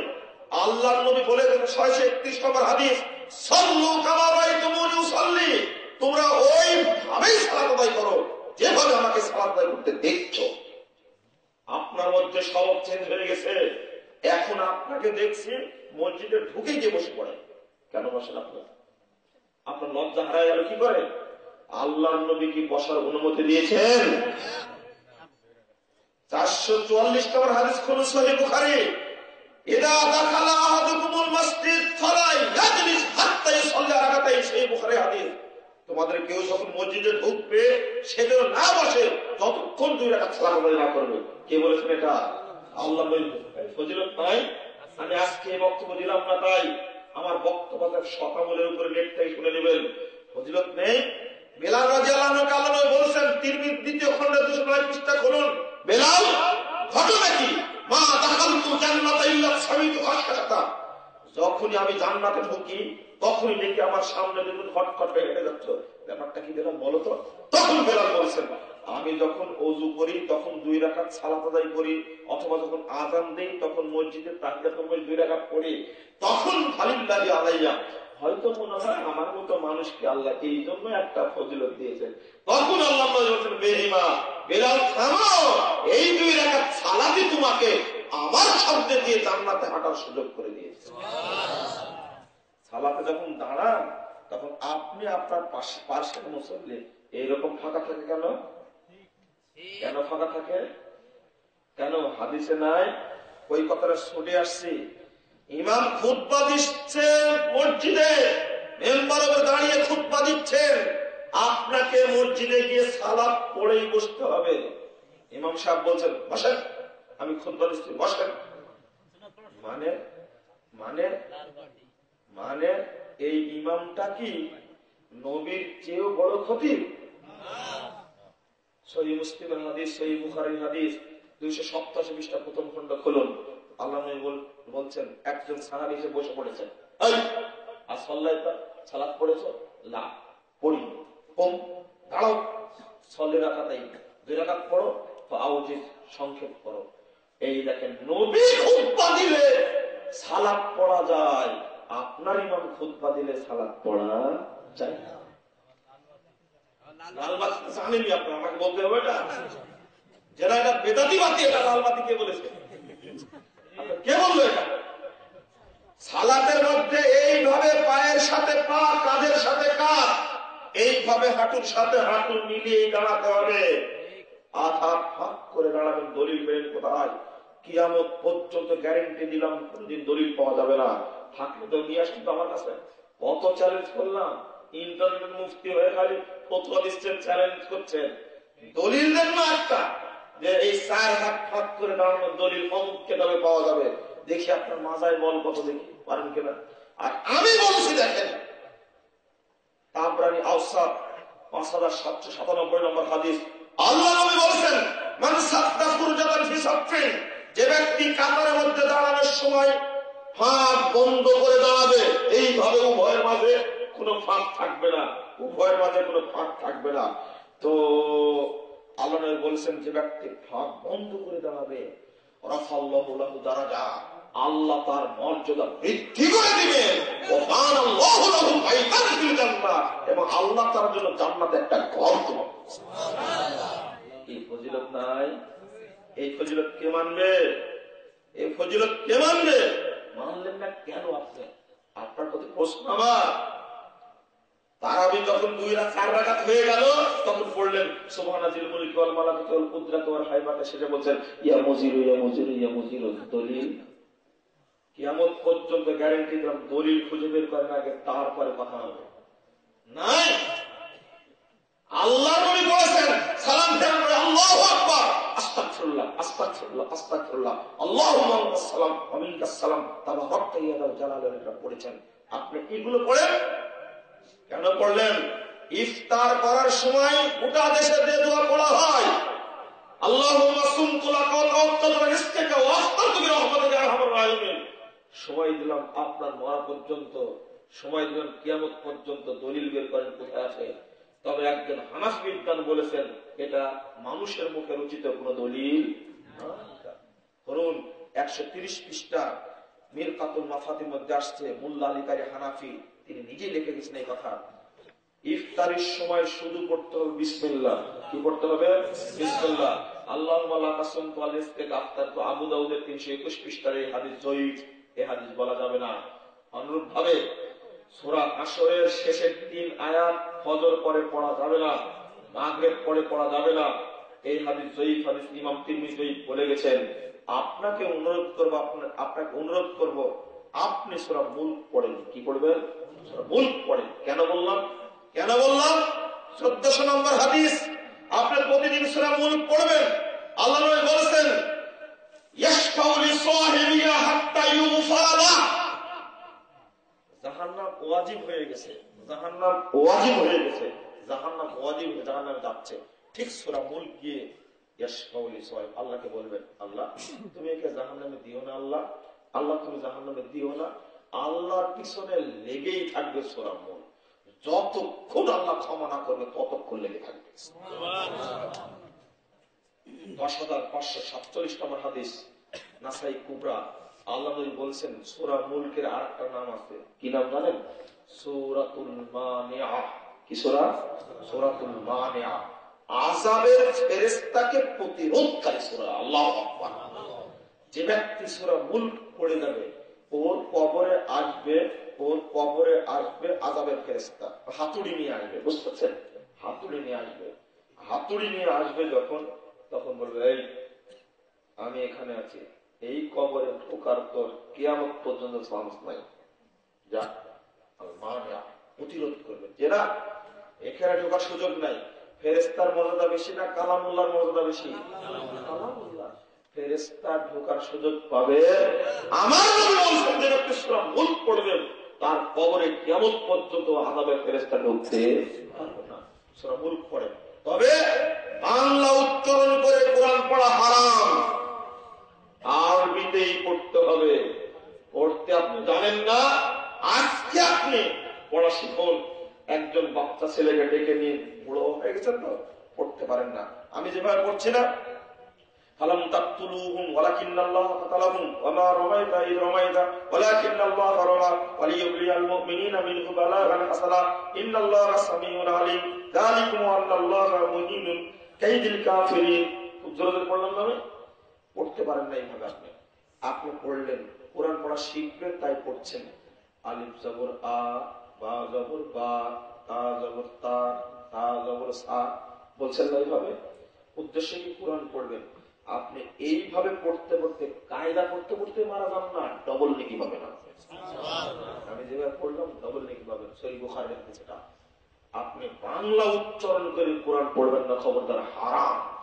বাংলা উচ্চারণ করে কোরআন পড়া কি হারাম, একবারে হারাম। বহু মানুষ আজকে উচ্চারণ, যারা উচ্চারণ করে বাংলা কোরআন প্রিন্ট করেছে, যারা উচ্চারণ করে বাংলা কোরআন প্রিন্ট করেছে, কিয়ামতের মাঠে তাদের বিচার হবে। পৃথিবীর কোন ভাষায় কোরআনকে বিকৃত করা যাবে না।